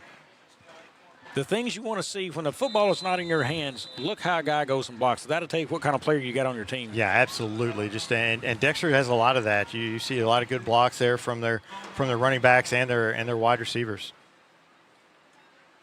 Here's Medler waiting on the snap. It is hold, kick, and no good. That is wide right. Point after attempt, no good. So Dexter misses that one. They're still up 36-0. Folks, the Stoddard County Fair is still going on this week. Still plenty of time tonight or tomorrow to get out there. I've actually been able to serve at the Lions Club. I've joined that this year and served in that booth. Stop by there, get you a funnel cake, and there's so many more things to do and places to visit. Get out and support it. Have fun at the fair. Great time there. Hey, I can tell you, served up a lot of funnel cakes Tuesday and Thursday night. Oh, yeah, I can remember all those funnel cakes from whenever I was in high school going to that fair, and just a great time. My dad was in the Lions Club and served up quite a few of those, and it's always a good time out there at that fair. Yeah, I think Brad and Matt Miller may be having a cook-off tonight. So if you can guess the one who cooks the funnel cake the quickest, hey, maybe you can talk them into a free funnel cake. There you go. A nice, friendly, brotherly competition. Bearcats well in control here, 36-0. We've got Destamere again coming up at the half. We'll talk to him. Always interesting to see what's changed within things that he does, especially the title loan, if any changes are happening there. Here's a kick by Medler that is going to be taken there deep and brought out and up near the 20-yard line. That is number 18. That is Hunter Day on the return. Just 58 seconds here left in this first half. We'll see if they decide to go to the air and maybe try to hit a quick pass, or if they just kind of are content to get to the halftime. Folks, you also want to stay tuned. After the half, we're going to go through the relationships of all these coaches. Huge deal between these guys and who's played for Coach Jamerson, the connections to him, but we've got a rundown of that list, and it's quite interesting, and it's almost like a family reunion here, so to speak, for Coach Jamerson as he looks across the way. Here is Ware on the carry. He's going to get it upfield for maybe a yard on the play. Again, not much there for Ware. It seems like they're just going to be content here to let this thing run down. I'm going to tell you, big 52 right there. Carson Hurt, he just, Caden, I'm sorry, I got that wrong. I was thinking Carson Hurt. Caden Hart, he is just a big frame, but man, he's well built and strong up the middle right now for Dexter. I've been very impressed with his play tonight. Yeah, he's done a really nice job, and he's got some quickness to him too. He's got back in the backfield several times with using his quickness and strength. Here's Ware again. That ball is fumbled away, and he picks it up, tries to get upfield, and does for some positive yards. As much duress as Ware has been under tonight, he has been impressive in some situations just he's been put in. Yeah, just using his athletic ability to make some plays and that you wouldn't think he'd be able to make. But that'll be the end of the first half. So the end of the first half, Dexter leads this one 36-0. Folks, give us about 30 seconds to get us a change of venue set up here. We will have Dustin Mayer coming up to speak with us shortly. We will be back live here in Dexter. Since 1984, Bagby Wealth Management has assisted clients in reaching their personalized financial goals. Whether it's retirement, investments, or securing your family's future, we're here to guide you every step of the way. For more information, please call or visit our office in Dexter today. Your path starts here. Each morning as the sun rises, we get to work, right here in our own community, crafting cabinets with precision and care. Dedicated hands bring wood to life, shaping not just cabinets, but tradition. Proudly supporting the families and values we share. From our family to your home. WW Wood Products. Built here, built strong. In farming, the weather always cooperates. The soil is always balanced. Seedlings always flourish. But that's fantasy. This is farming. Seed, bred and tested for your reality.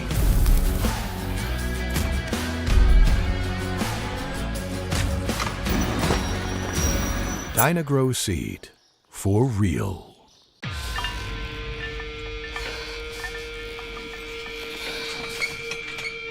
At Southern Bank, we're never not helpful.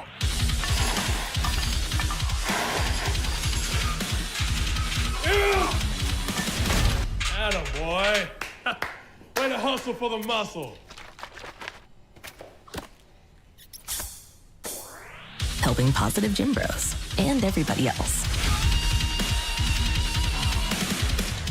I'm Karen Hillis, and I think you'll love what's behind this door. A 3-bedroom brick ranch in Malden with great potential has attached carport and a large fenced backyard. Let's walk through it together. Give me a call today. Real estate isn't just about opening doors. It's about navigating contracts, inspections, and deadlines. Hi, I'm Karen Hillis, your full-time local realtor. I'll guide you every step of the way and handle the details so you can focus on the move.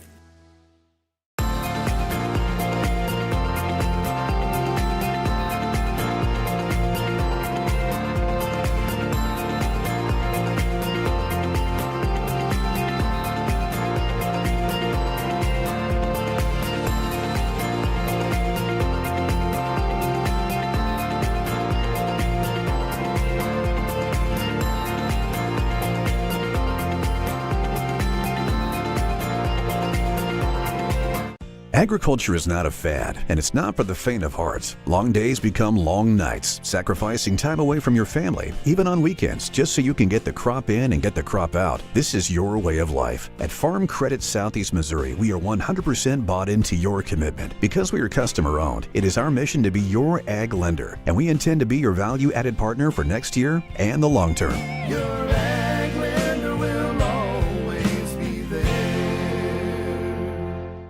In football, every play starts with one goal: protect the ball. It takes strength, teamwork, and focus to keep it safe. At First State Bank and Trust, we protect what you worked hard for, your finances. With us, you'll have a team that's always alert, keeping your money safe from every angle, through every challenge. We're here to protect your finances, because at First State Bank and Trust, your financial security is our game plan. First State Bank and Trust. Strong, secure, trusted. Member FDIC. Equal housing lender. Mathis Funeral Home of Dexter and Bernie strives to provide their community with the accommodations and services needed to relieve your family during times of loss. For more information, give them a call and see how Mathis Funeral Home can help meet your expectations in celebrating your loved ones. American energy dominance. It's how we secure our future. By harnessing homegrown energy, we fuel our economy, power industries, and drive innovation. At NextEra Energy, we're investing more than any other company to deliver low-cost, reliable energy that powers our country's future. NextEra Energy Resources, ahead of what's next. Welcome to First State Community Bank, where the community is at the heart of everything we do. At FSCB, we're your trusted neighbors, committed to strengthening the connections that make our town thrive. You get more face time with our dedicated team to understand your unique needs and help guide you to financial success. We also provide the latest technology so you can enjoy the convenience without compromising the personalized touch. Experience our hometown advantage with modern conveniences. Visit us at fscb.com. At Focus Bank, we understand your community because it's our community too. With branches across Southeast Missouri and Northeast Arkansas, Focus Bank offers services such as fraud protection, really free checking, and mobile banking that lets you bank simply and securely, anytime, anywhere. Stop by any of our branches or visit us online to open an account today. Plus, you'll receive an awesome free gift just from opening your really free checking account. And when you refer someone who opens an account, you'll both receive a gift. Focus Bank, member FDIC, equal housing lender. At SEMO Health Network, we strive to provide caring and affordable health care. We provide medical, dental, OB, and behavioral health services to everyone that may need it. For more information, visit our website and let SEMO Health Network take care of you. Your animals depend on you every day. So we build equipment you can depend on every day. So cutting hay, feeding livestock, and managing land is easier. Loaded with intuitive, innovative features and tech, Case IH equipment isn't just built to work. It's built to work for livestock producers. Case IH, built by farmers. Talk to your Baker Implement dealer today.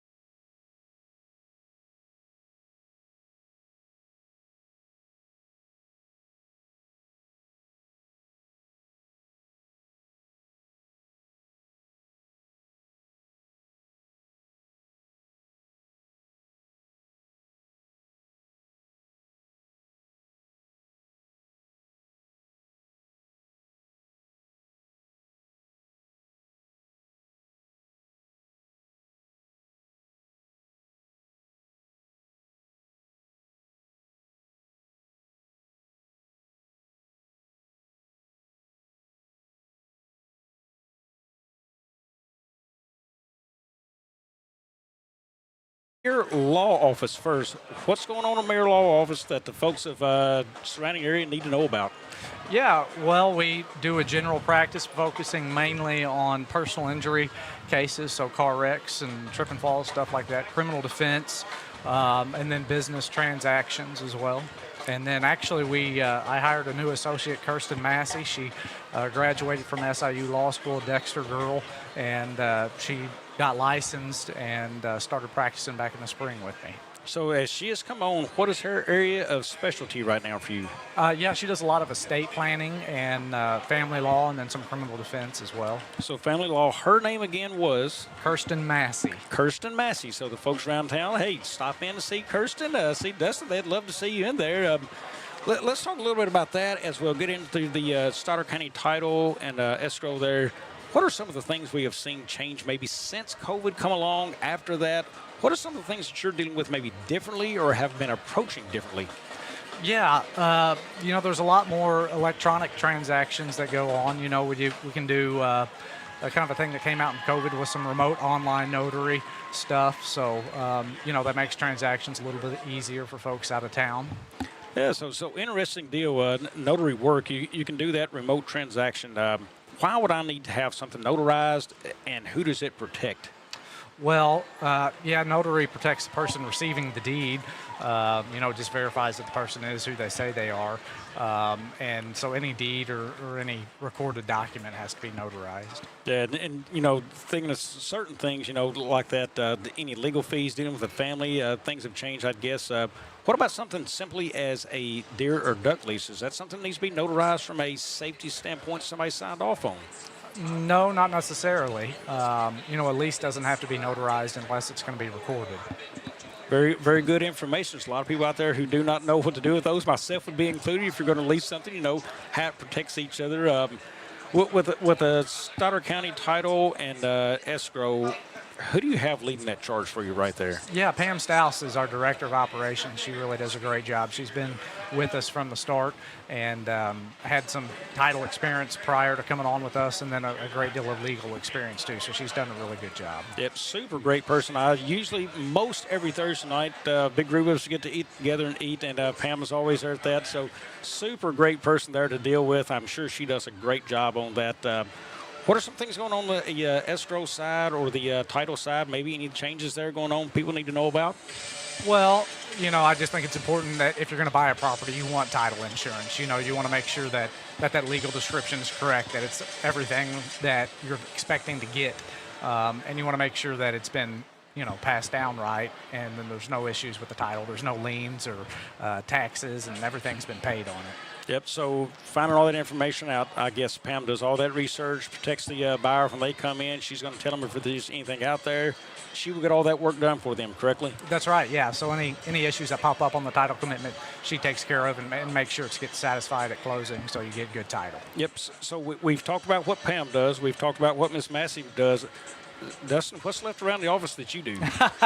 Yeah, that's nice. I've got great staff, that helps out, as far as all the court appearances and the actual litigation, civil litigation, stuff like that. It kind of frees me up to do those things. Yeah, that's great. When you have great people around you, boy, it makes your job a lot easier, doesn't it? It does. And, there's been some times where I've had to jump in and do a few things where we've been short sometimes. So for the past couple of years, we've had a really great staff.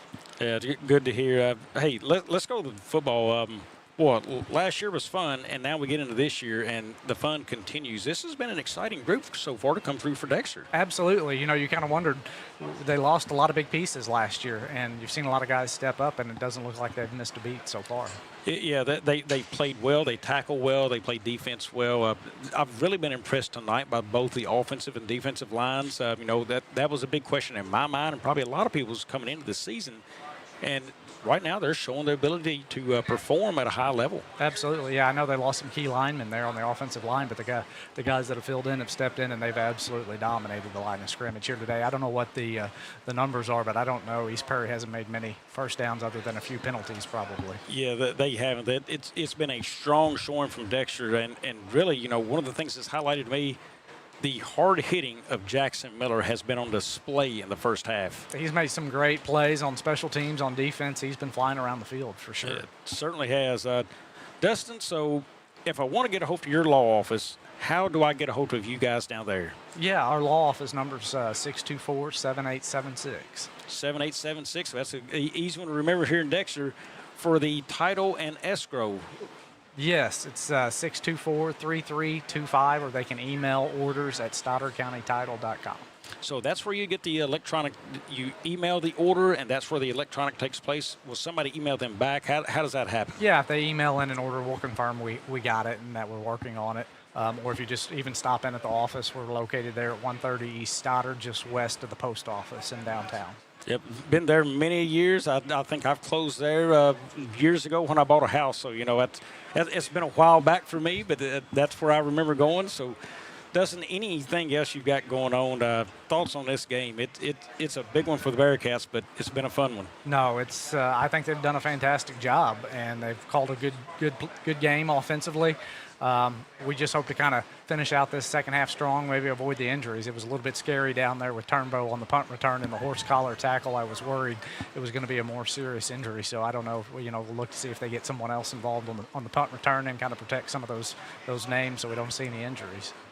So have you had a chance yet to take the kids to the fair, buy them off kind of cotton candy, funnel cakes and all those kind of things yet this year? Oh, yeah. We've been very busy. Actually, my oldest daughter is showing one of my dad's Charolais heifer calves down there at the fair, and they're all showing chickens in the livestock.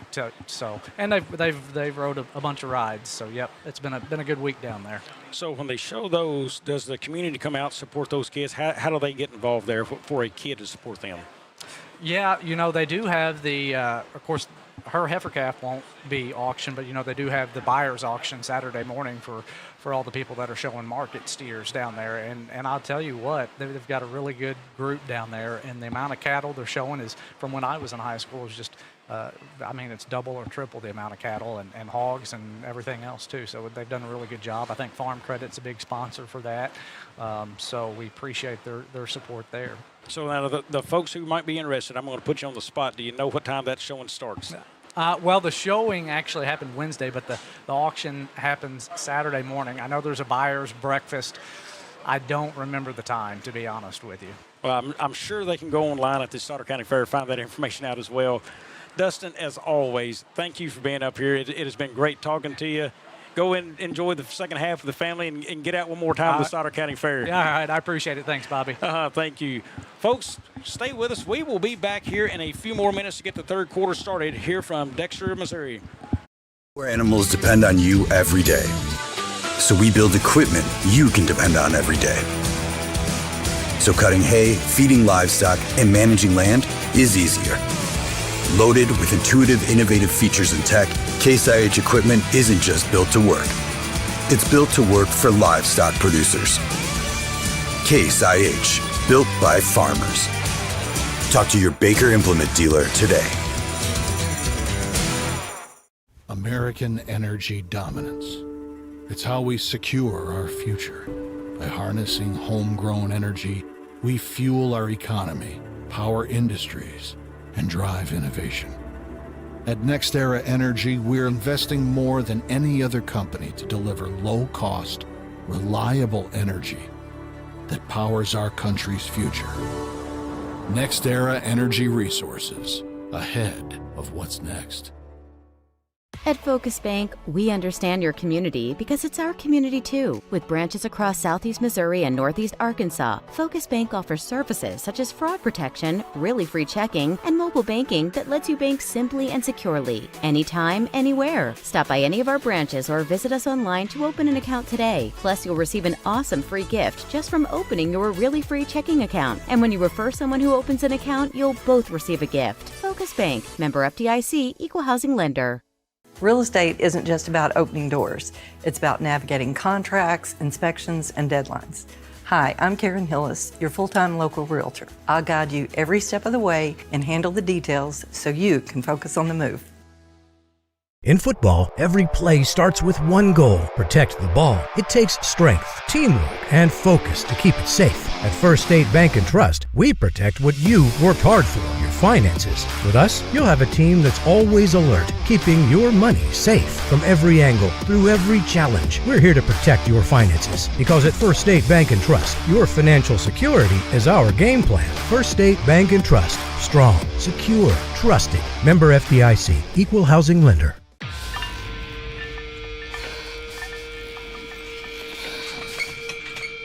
At Southern Bank, we're never not helpful.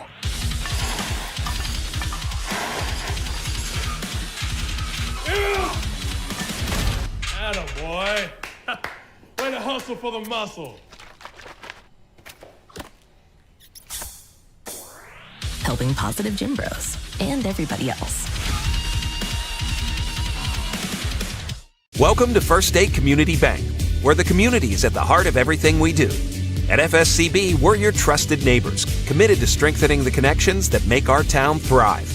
You get more face time with our dedicated team to understand your unique needs and help guide you to financial success. We also provide the latest technology so you can enjoy the convenience without compromising the personalized touch. Experience our hometown advantage with modern conveniences. Visit us at fscb.com.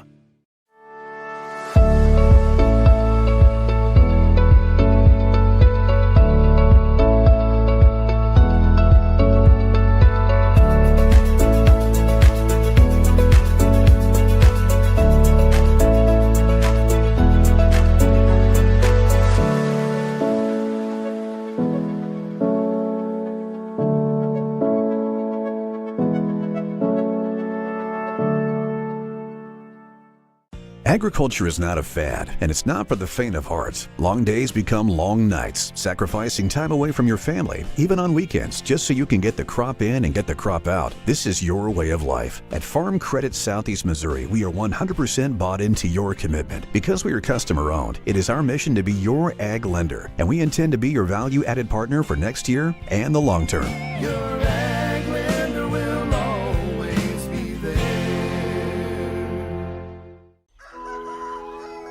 In farming, the weather always cooperates. The soil is always balanced. Seedlings always flourish. But that's fantasy. This is farming. Seed, bred and tested for your reality.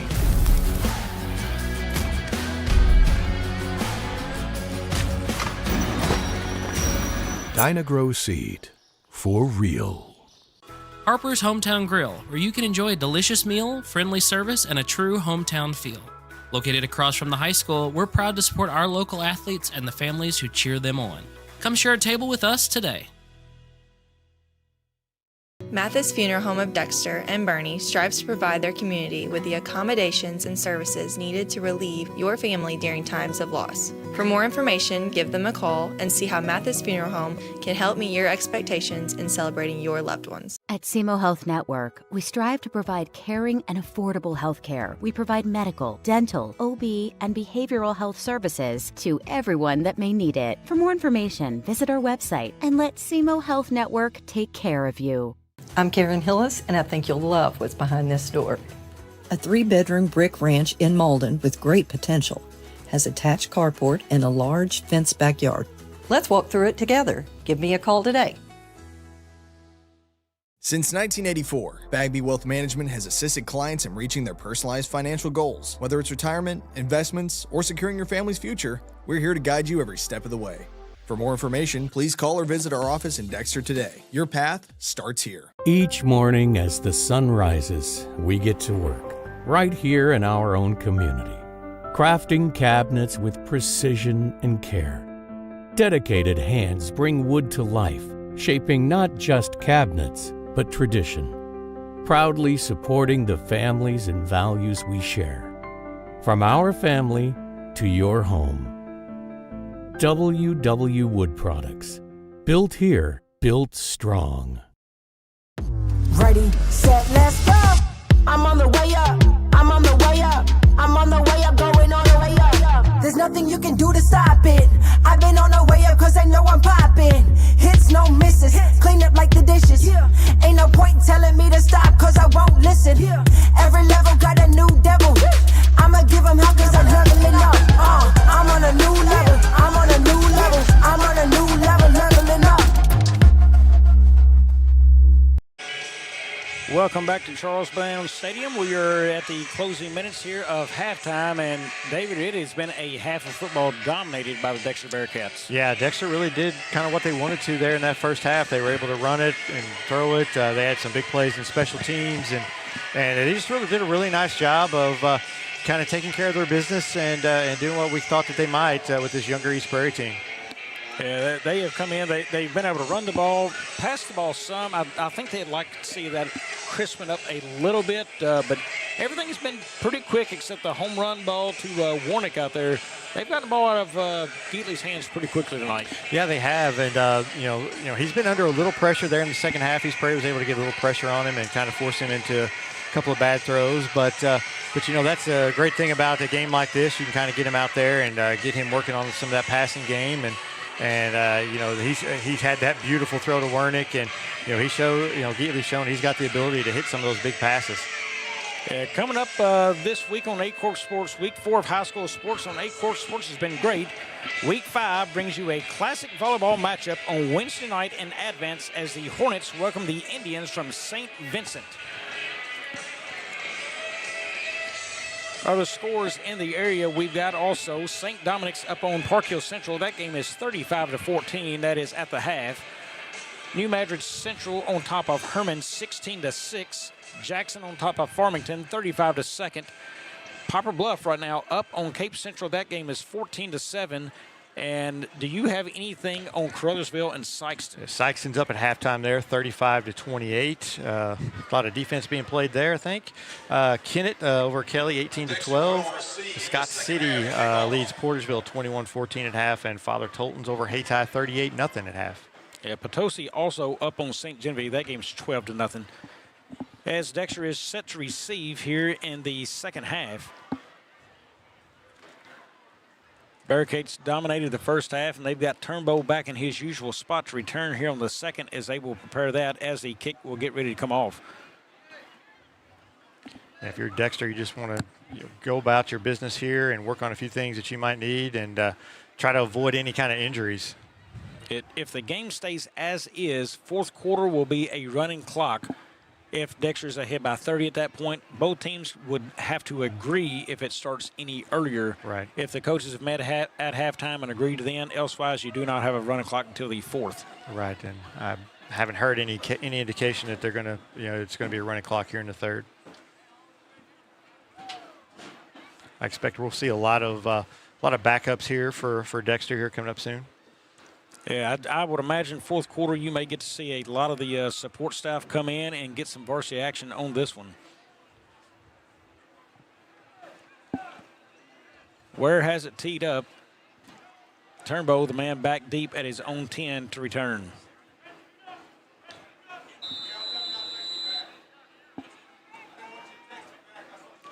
Whistle's blown and we're set to go. Here comes Ware. Short kick, that's going to go out of bounds, and Dexter will take over there at the 35. Yeah, I don't know if I think they're maybe trying to avoid Turnbow at this point after he's had a couple of big returns against them. Just rather give the ball up at the 39 as opposed to having him break one on you. So Geatley trots back out on the field. He will start his second half there. Actually, they're going to give it to him at the 44. Yeah, so that's where the ball went out of bounds there, so cross. So Dexter gets to move it up. They had the choice.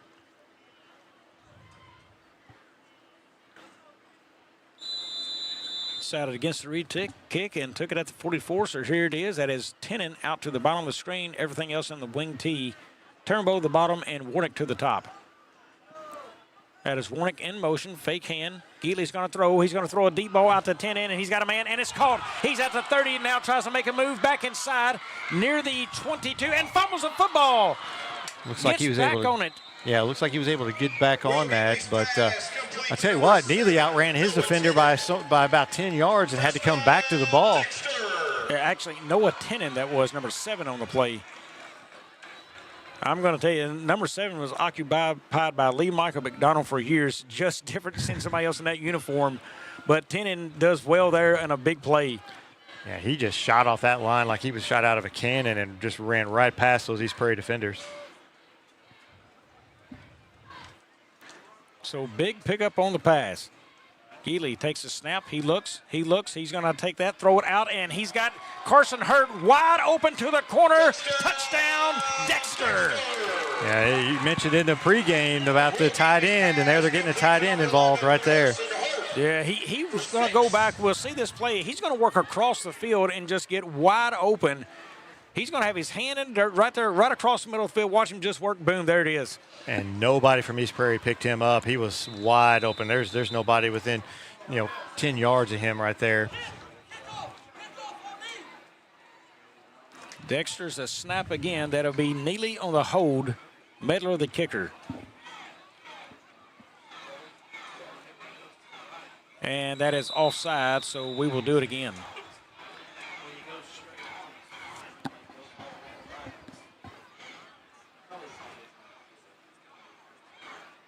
So Dexter, 2 pass plays to start the second half and score. Yeah, it was a nice throw by Geatley. He was under pressure and got hit right as he threw the ball, but he found a wide open Carson Hurt there from the tight end position. And what I like about that is he stepped up in the pocket. He stayed in the pocket. Pressure collapsed on him, stepped up and got that throw off. And that's what you do as a quarterback to be able to see the field still. Yeah, that's a really nice throw. Hold kick is good, so that is Dexter now 43-0. 10:53 left here in the third. Yeah, a lot of times some of those wide open passes, those are sometimes the hardest to complete if you're a quarterback because you're just not used to them being that open. And Geatley did a really nice job putting it right on the money. Yeah, a couple of really nice throws tonight.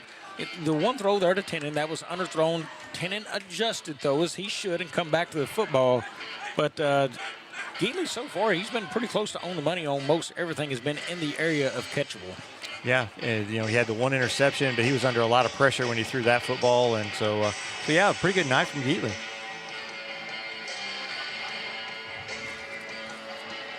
That is Medler set to kick. That is back deep. That is Jackson Manning. And also that is number 19. I thought that was Hunter Day, but that is actually 19. I do not have that on my player list.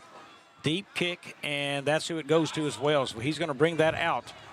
He's going to be up, comes near side, cuts it back toward the midfield again, and down at about the 31-yard line. I think that is Riley Wolford. Riley Wolford on the return. I think that's who we have here in the program. You are correct. Number 33, Gavin Pasley. Gavin Pasley on that tackle there of Wolford. Pasley's a guy who has stepped into a middle linebacker spot. Connor Hill still out of action, and he has played well for the Bearcats so far, getting the action earlier than he thought at that linebacker spot. Yeah, he has. He's done a really nice job, and he's also got some carries on the offensive end in a few games this year and looked pretty good running the ball too. Back to a stacked in tight formation, no wide receiver. Where will take the direct snap, power right. Here it is. He does go right behind that line for a yard or so. And it looked like they were running the clock there. Yeah, the conversation down below at halftime with some of the guys down there, a lot of hard hitting going on in this game. Yeah. Dexter's really hitting hard. It's, obviously we've talked about Jackson Miller, who's laid a few Rhett Womble, but Dexter's got a pretty hard hitting team. They're a very physical football team and a team that's really you're gonna know the next day after you play Dexter. Here's where he takes that again up the middle for another yard or so. So sits at a 3rd and about 7 now. Hrvojevic in on that tackle. Hrvojevic just adding to those tackle totals. One of the top tacklers in Southeast Missouri.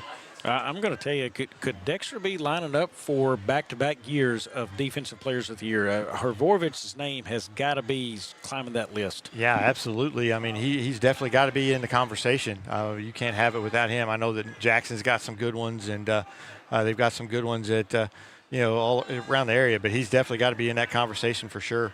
And as far as I can remember, I do not think a Dexter player has ever won the Derlin Moore Award. There's a pass out complete there, and he stays up to get a couple yards on the play. So it's going to be a 4th and about 5 for East Prairie.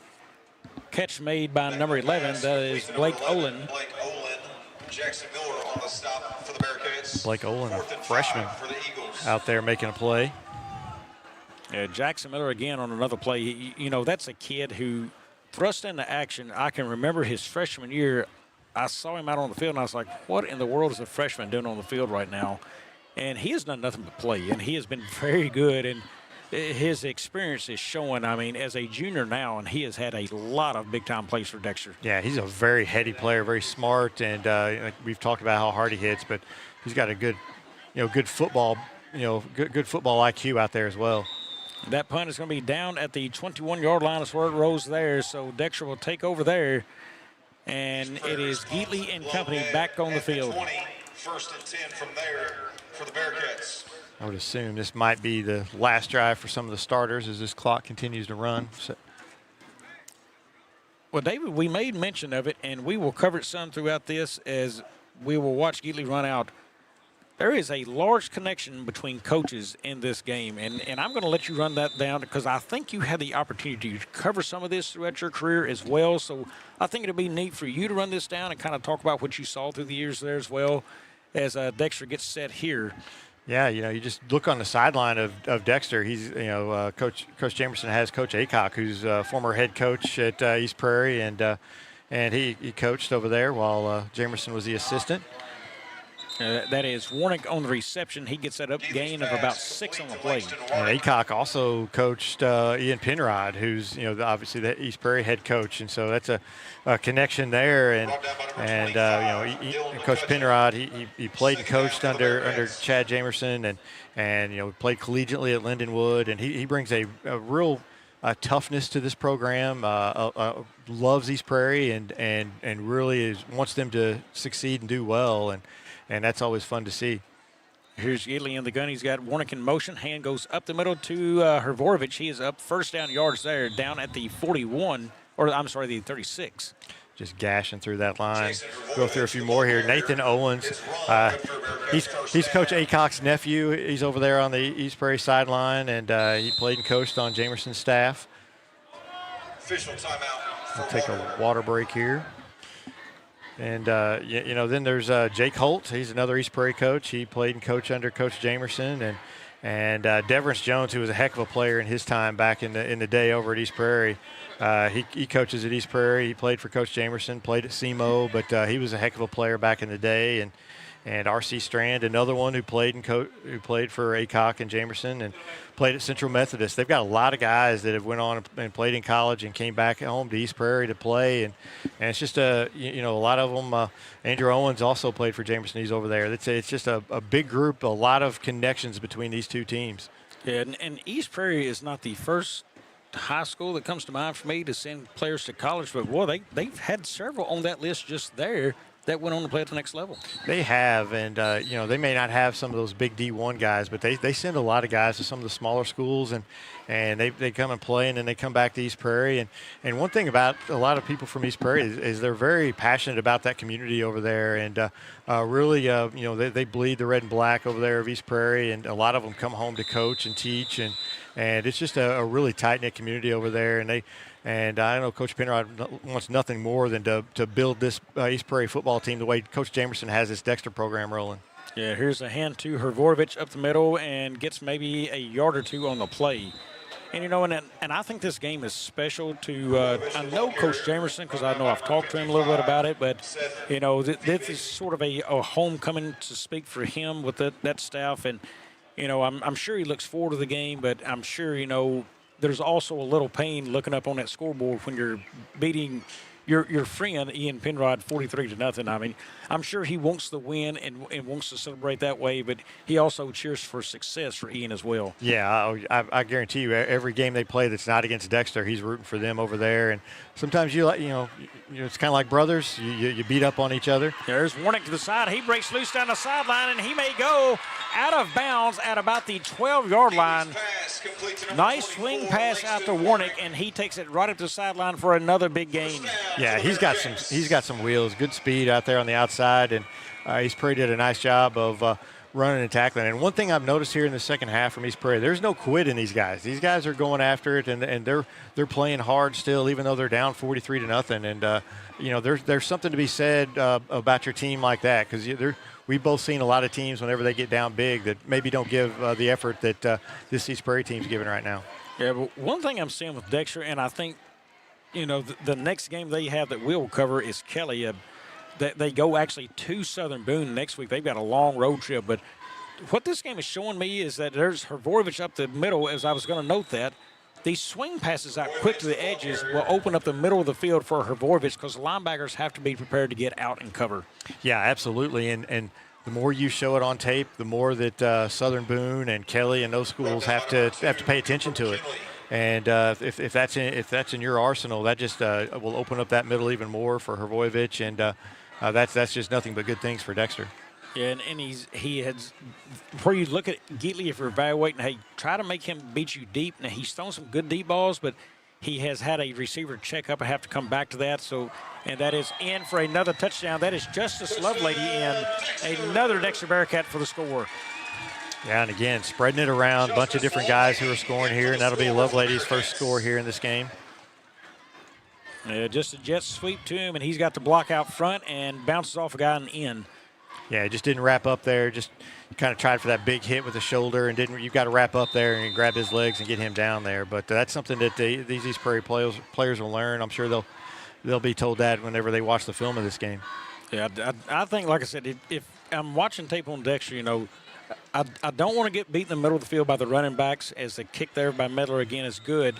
And I don't want to be beaten in the flat, so I'm probably going to squeeze in and dare you to try to throw over the top and beat me there. Yeah.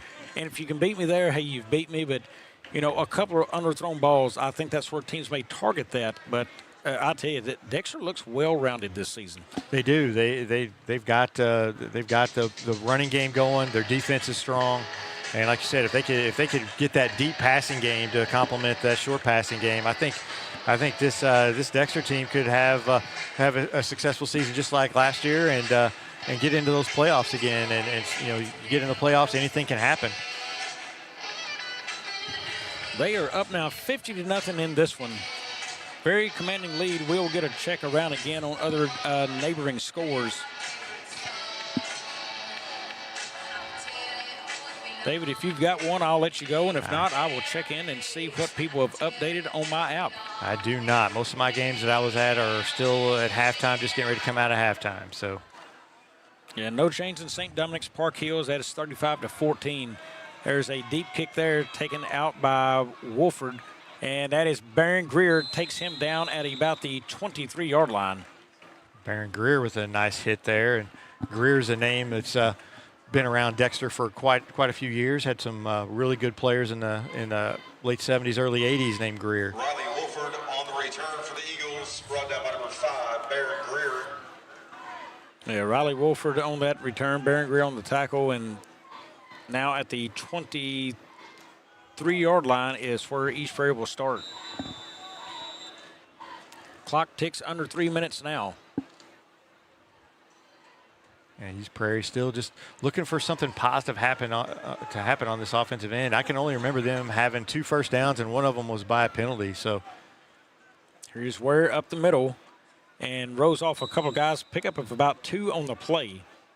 Yeah, there's just no room for him to run, and Dexter's doing a nice job of not letting him get outside. Second down for the Eagles. Yeah, I'm going to bet we're probably going to see a lot more of the reserves for Dexter coming in here in the fourth quarter. Long road trip and a big game with Southern Boone coming up next week, as we will get into the districts rankings here and state rankings here in the fourth. Yeah, that's a big game for Dexter next week. You want them to go up there and have a good showing up against Southern Boone. Here's Ware. He takes that outside. He's going to try to get it upfield and really just know where to go, maybe back to the line of scrimmage. Tripped up out there by Miller. Brought down by Jackson Miller. Third down for the Eagles. I'm going to tell you, a team who likes to run up the middle, Jackson Miller from a safety spot, or really a safety spot, he has had a fantastic game. Yeah, he does. Again, he's just got that football IQ. He knows the right angles to take there, and he's just a really nice player.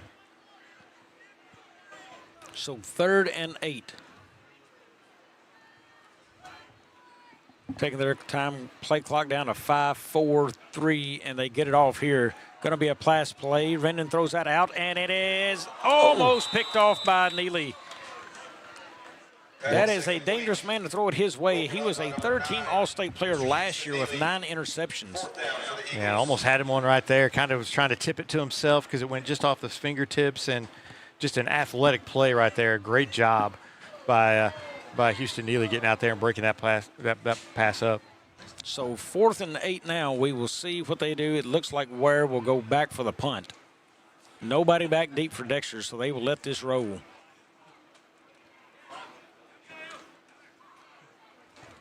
There's the snap. Ware gets that away. High kick. It's going to cross the 50 down past the 45 and out of bounds at the 43, I believe. And that clock keeps ticking. We may not be able to get another playoff here in the third quarter. Yeah, so that looks like both coaches did agree at the half to keep a running clock going.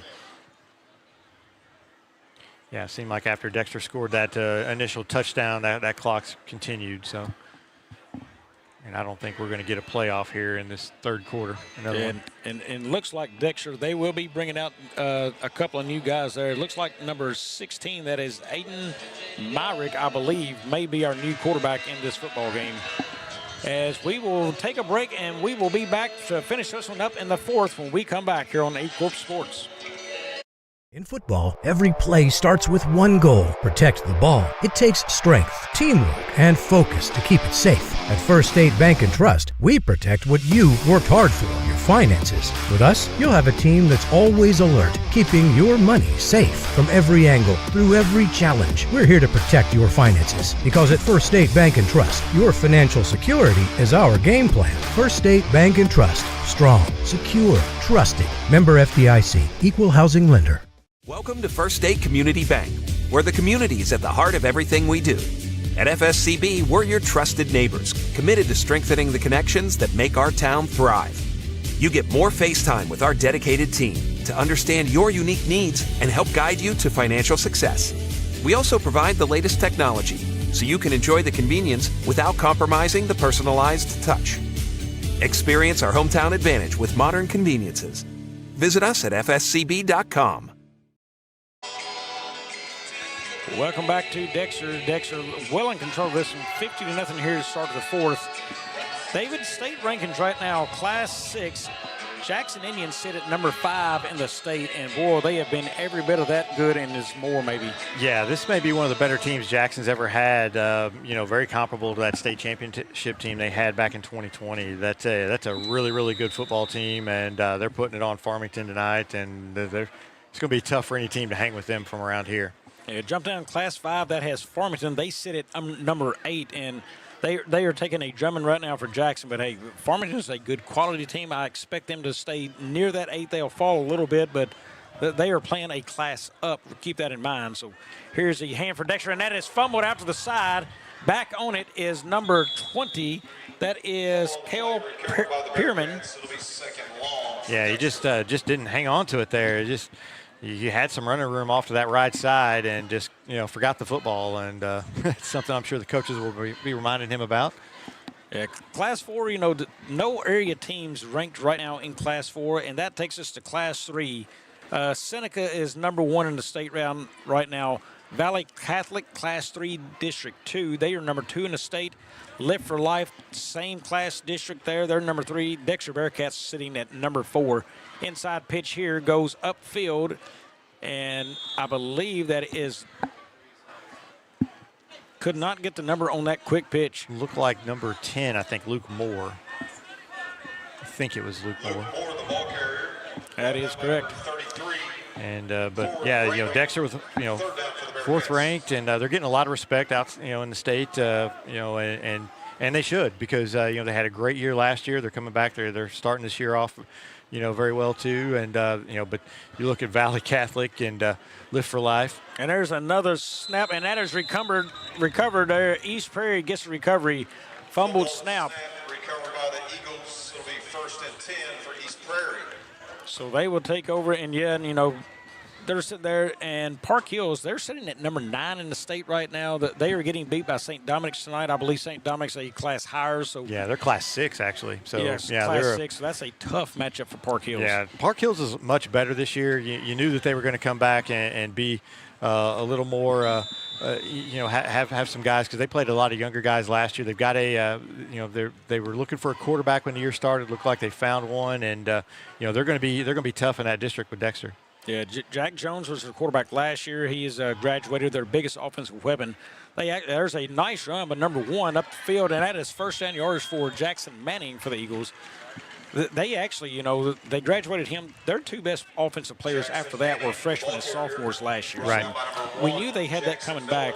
I think that's a game myself and everybody else has circled on Dexter's schedule is Park Hills, Now, not that these other teams will not be a challenge, but that is going to be the tallest task, I would say, on that schedule left for Dexter. Yeah, I agree. I think that's going to be it'll be a really good football game, and their Coach Slice does a great job with that program up there, and he's going to have them ready to go.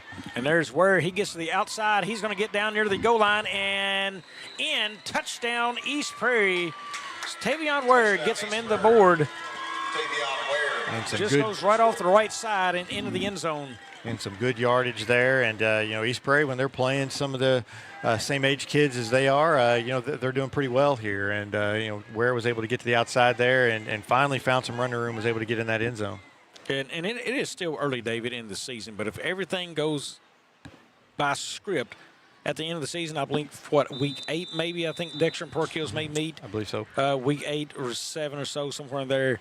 That will probably decide that district because the winner, automatically jumps if they play each other. So that could be your difference maker. There's Ware up the middle and in for the 2-point conversion. So it's going to be 50-8 now on the board. Yeah, and if you're either one of those teams, you want to win that football game so you can get that home field advantage throughout the district playoffs, and also you want to kind of avoid that 2-3 game. Park Hills got caught in that 2-3 game last year against St. Genevieve. St. Genevieve was able to beat them as a 3 seed and come down here and gave Dexter a pretty good scare for a couple quarters. And you definitely want to avoid that 2-3 game because usually that 3 team's pretty good too. And who knows who that'll be this year? Could be Scott City. Could be could be a Kennett team that's kind of much better. But you definitely want to avoid that 2-3 game if at all possible. Yeah, no doubt. And we looked at St. Gen also receiving votes in that Class 3 as they were running into Potosi tonight and were down in that one. Nothing Class 2 in this area ranked. Also, Class 1, Saxony Lutheran got some votes to be in, and that's after a loss last week over in Illinois. Yeah. I want to tell you, Saxony Lutheran will not be Class 1 very long. Very impressive. Keep Kai McDowell, a sophomore quarterback, in your mind. He is a talent. Absolutely, and I remember his dad playing at North County, one of the best high school quarterbacks I've seen, maybe the second best behind Earl Wheeler here from Dexter, and his dad, some great lineage there, and his dad's his offensive coordinator, has been an offensive coordinator at SEMO, and left SEMO to go coach at Saxony so he could coach his son, and his son's definitely got that. He's definitely got a lot of ability. He puts that ball on the money. He's got a good arm, and he can even run a little bit. I will go on record, his senior year, so that's 2 years from now, if they can develop their line and get bigger and stronger in the weight room and add some size to them, that will be a team to watch. Yeah, I agree, and they've got a good running back there, too. I think he leads the area in rushing. I believe he's a sophomore as well. That's going to be a tough – I tell you what, Saxony could be a juggernaut just kind of building here that we're kind of watching because I think they're going to have the ability to get good players up in that area, and they've got they're going to get off to a great start with guys like McDowell, and that's and their coaches, Coach Turner does a great job up there with them. Has a lot of college experience. That's going to be a fun team to kind of track the next few years. And as we head toward district rankings, I'm going to tell you, that Class 1 district, man, that is awful fun. You look at Saxony, Hayti, Charleston. Yeah, and look. That's that 2-3 game you was talking about. Right, yeah. You definitely don't want to avoid the 2-3 game there. That's going to be some tough games, and any of those teams could come out of that district. It wouldn't surprise me. I know that Hayty's quarterback had an injury on Saturday. I'm not sure if he's back tonight against Tolton. I kind of don't think so, but if they get him back by districts, they're going to be tough to handle. And Saxony, we just talked about them, and so that's a tough district. Now, that was Bo Kraft, only carrier for Dexter, loss of 1 on the play. Yeah, and right now, Dexter in a clear lead in their district. They are up nicely there. Park Hill second, Scott City third. then Kennett, Potosi, Donovan, and Fredericktown. Yeah, Potosi, I think, is probably, might sneak into that 3-4 spot. They're a pretty good team. They played a tough schedule early and went to Charleston and handed it to Charleston. Charleston's a good group. Kale Perriman on the play. That is another loss on a play of maybe a yard. Brought down by number 73, Stanley Knubb. Stanley Knubb on the tackle there for the Eagles as well. So third down for Dexter. The clock now ticks under right at 6:30. It will be under 6:30 as we get this snap off. Yeah, this is some great experience for these younger guys for Dexter that, they can build on this. And, the more games you get into as a freshman and sophomore, and the better it is when you're a junior and senior. There's set here is the play. It's going to be a pass play. That is out there, and it is going to be picked off. That is number 8 on the play. He may have a chance to return this all the way down to the 21-yard line. That is Tucker Parker on the pick. Yeah, nice job by Tucker Parker. Well, he's just sitting there waiting on that one. Yeah, he looked at him a little bit too long there and just kind of floated that out to the receiver. Didn't really step into the pass, and that was easy pickings for Parker. Yeah, really nice play there by the senior, and he's had some success. Got a score here. It's 35-35. Crothersville-Sykeston are tied up in the third quarter. They just started that one back. I bet our friend Matt Tanner is about to lose his mind over there. I guarantee you he is. That's a fun. Those are fun games to do, but boy, sometimes you're worn out at the end of those trying to keep up with those kind of track meets. Yeah, next week, folks, Aycorp Sports will roll into Scott City as we have Malden taking on Scott City. David, Scott City's been a tough team to read this year. They're good, they're not good, and who are they this week and who they're going to be next week? Yeah, I felt they were that way last year as well. I thought they were kind of up and down, and you really weren't sure which Scott City was going to show up. They had the lead at halftime down there on Portersville, 21-14 tonight, but I think they have the ability to be good. Rustin Underwood is a really good running back. Jackson Gloss, he's a good quarterback, and they have some linemen that came over from Chaffee. They've got the ability to be a good football team, and they just have to find that consistency week in and week out that some of these other teams like Dexter and even Park Hills that they have traditionally have those. Park Hills back to the offensive side of the ball. 5:50 on the clock and counting. Ware walks it out slowly. Looks like all subs in for Dexter now. Here's the snap. That is going to be a reversed hand there. That is Manning all the way down near the goal line and out of bounds at the 1. Bo Kraft, a freshman, knocks him out of bounds just short of the goal line. Yeah, actually marked him out at the 2 there.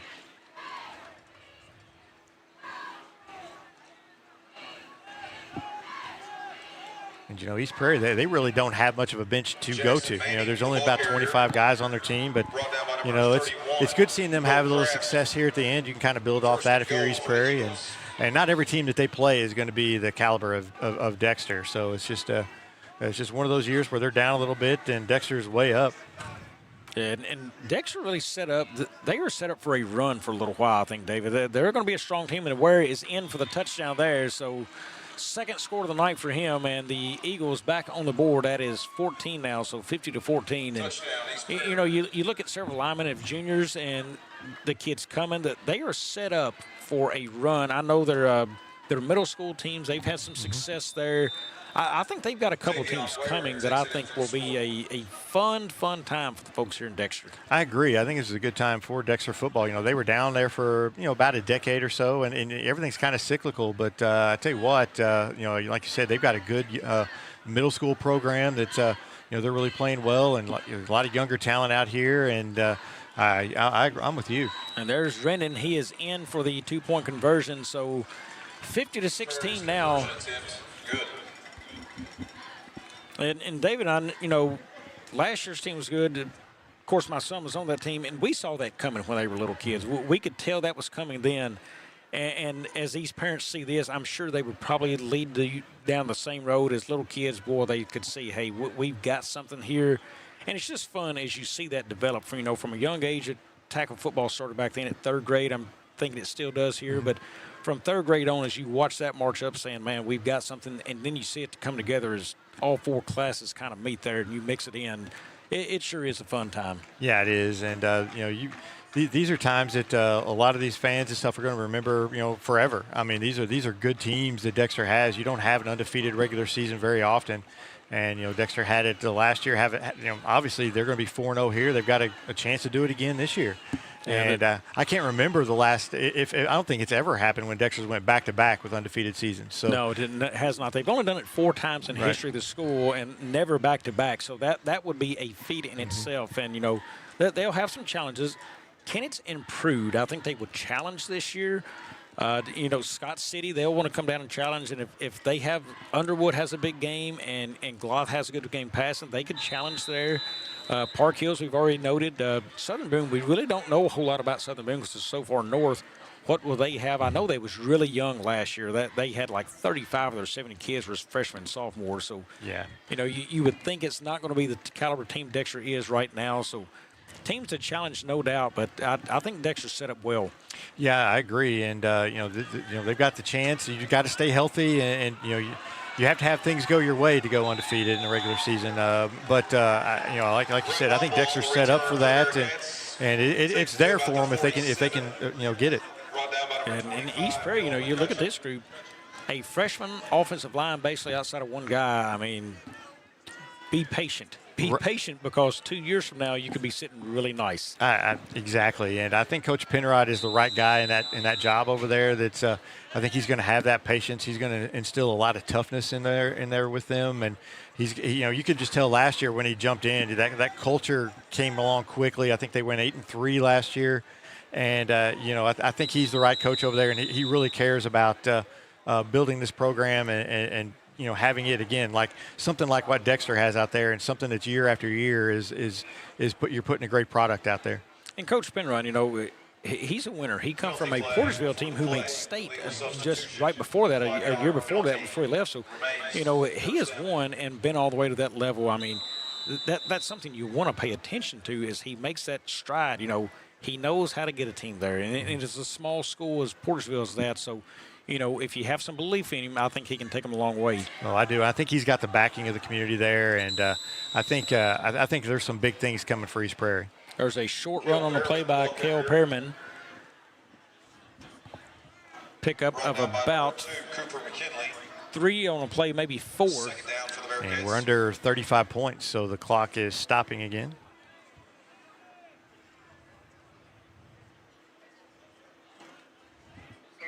And if you're Dexter, you're these younger kids, you want to move the ball a little bit to show that you can move the ball, have a little success yourself, and that's good to build on with a lot of these JV kids for their JV game that they'll play on the Monday nights. Well, there is nowhere to go. He is taken down there. Yeah, and they're on the play, big number 56. That is Evan Powell and company. Yeah, a couple of guys blitzed in one spot there, and just a missed block, and that's something that as a young player you'll pick up. You'll be able to pick that up as you get older and see a few more things. But just a nice play there by East Prairie. I noticed on that play, too, is when it started, the wide out for Dexter was on the wrong side. The quarterback motioned him over. That's big. That's a young quarterback having to know the offense to get his guys ready. Mm-hmm. Here's a run out to number 10, and he is up near the marker. I think he's got the first down there. Nice lunge forward by Luke Moore. Yeah, nice job. I don't know if he didn't get it, he's going to be close. But a smart dive there to try to get to that first down marker. Knew exactly where he was on the field, and they're going to mark him just about a half yard short. Piper Rendon able to bring him down just short of the markers. We'll see if Dexter picks it up here. Bo Crafter back. He's in the pistol. His snap, it was not ready for the snap, and he is taken down. That is number 56 again on the play. Evan Powell breaks through. Yeah, just the center. I was told once the center can never jump off sides and or false start. The center has the ball. The center can never have a false start. But he was the only one right there. Seemed to know the snap count. I guess he snapped it. And nobody else was ready for it. Yeah, which I have seen the centers have a false start if they move the football. Yeah. Yeah. That was just an old center telling me that no, centers are never wrong. We're always going to be right there.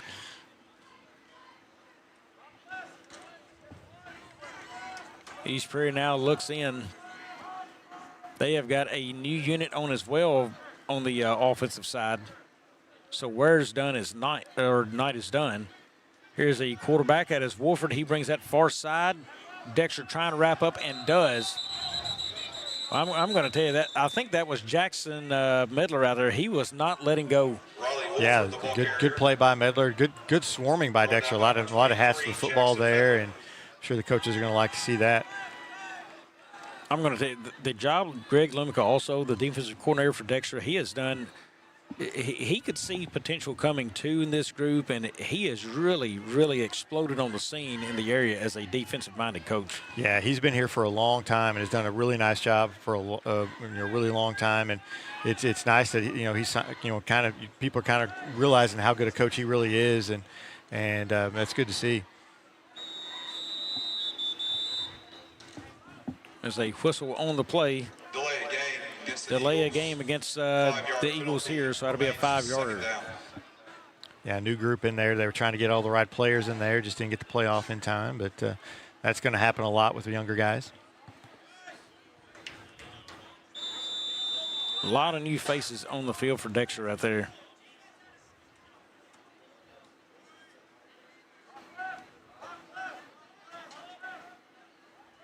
Still boxed in tight for East Prairie. They got one wide out to the bottom here.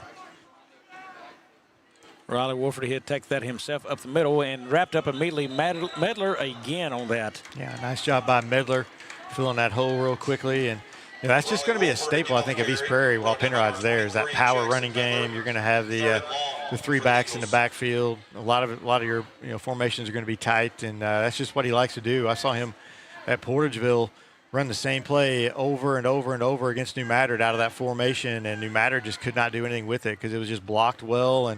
And Coach Penrod is he's all about that power football.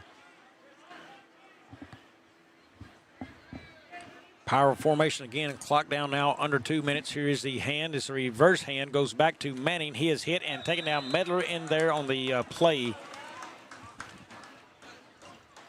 Medler doing a nice job. Been in on the last 3 plays with tackles. Fourth down for the Eagles. Clock now ticks down to 1:30. David, I'm going to give you a chance to look in your scores as well, and we will have those here as the game goes final. We will update you again one more time on the area scores before we go off air. All right. I've got still tied 35-35, Sykeston and Crothersville, so that one's going to go down to the very end. Jackson big over Farmington. Yeah, if folks want to catch the end of that Sykeston-Crothersville game, you can hop over to the Bulldog Nation, find that on YouTube out there.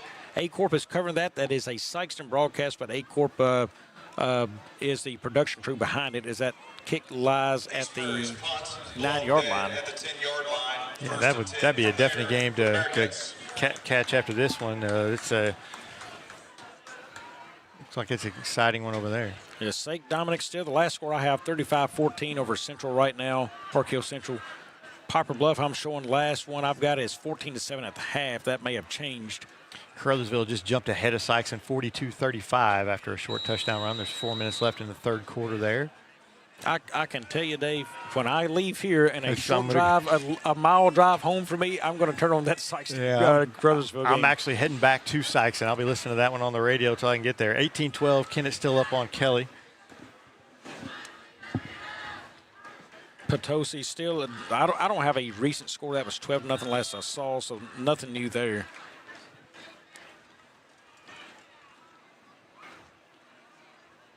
That is another game. Potosi there, St. John.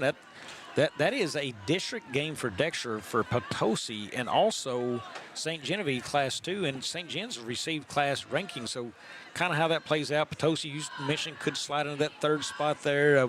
Kind of see how their season plays out. Yeah, Potosi's good. I saw them play against Charleston, and they've got a really nice running back that's a heck of a player, and they played a really tough schedule early. That's going to be a tough team to play when it comes district time.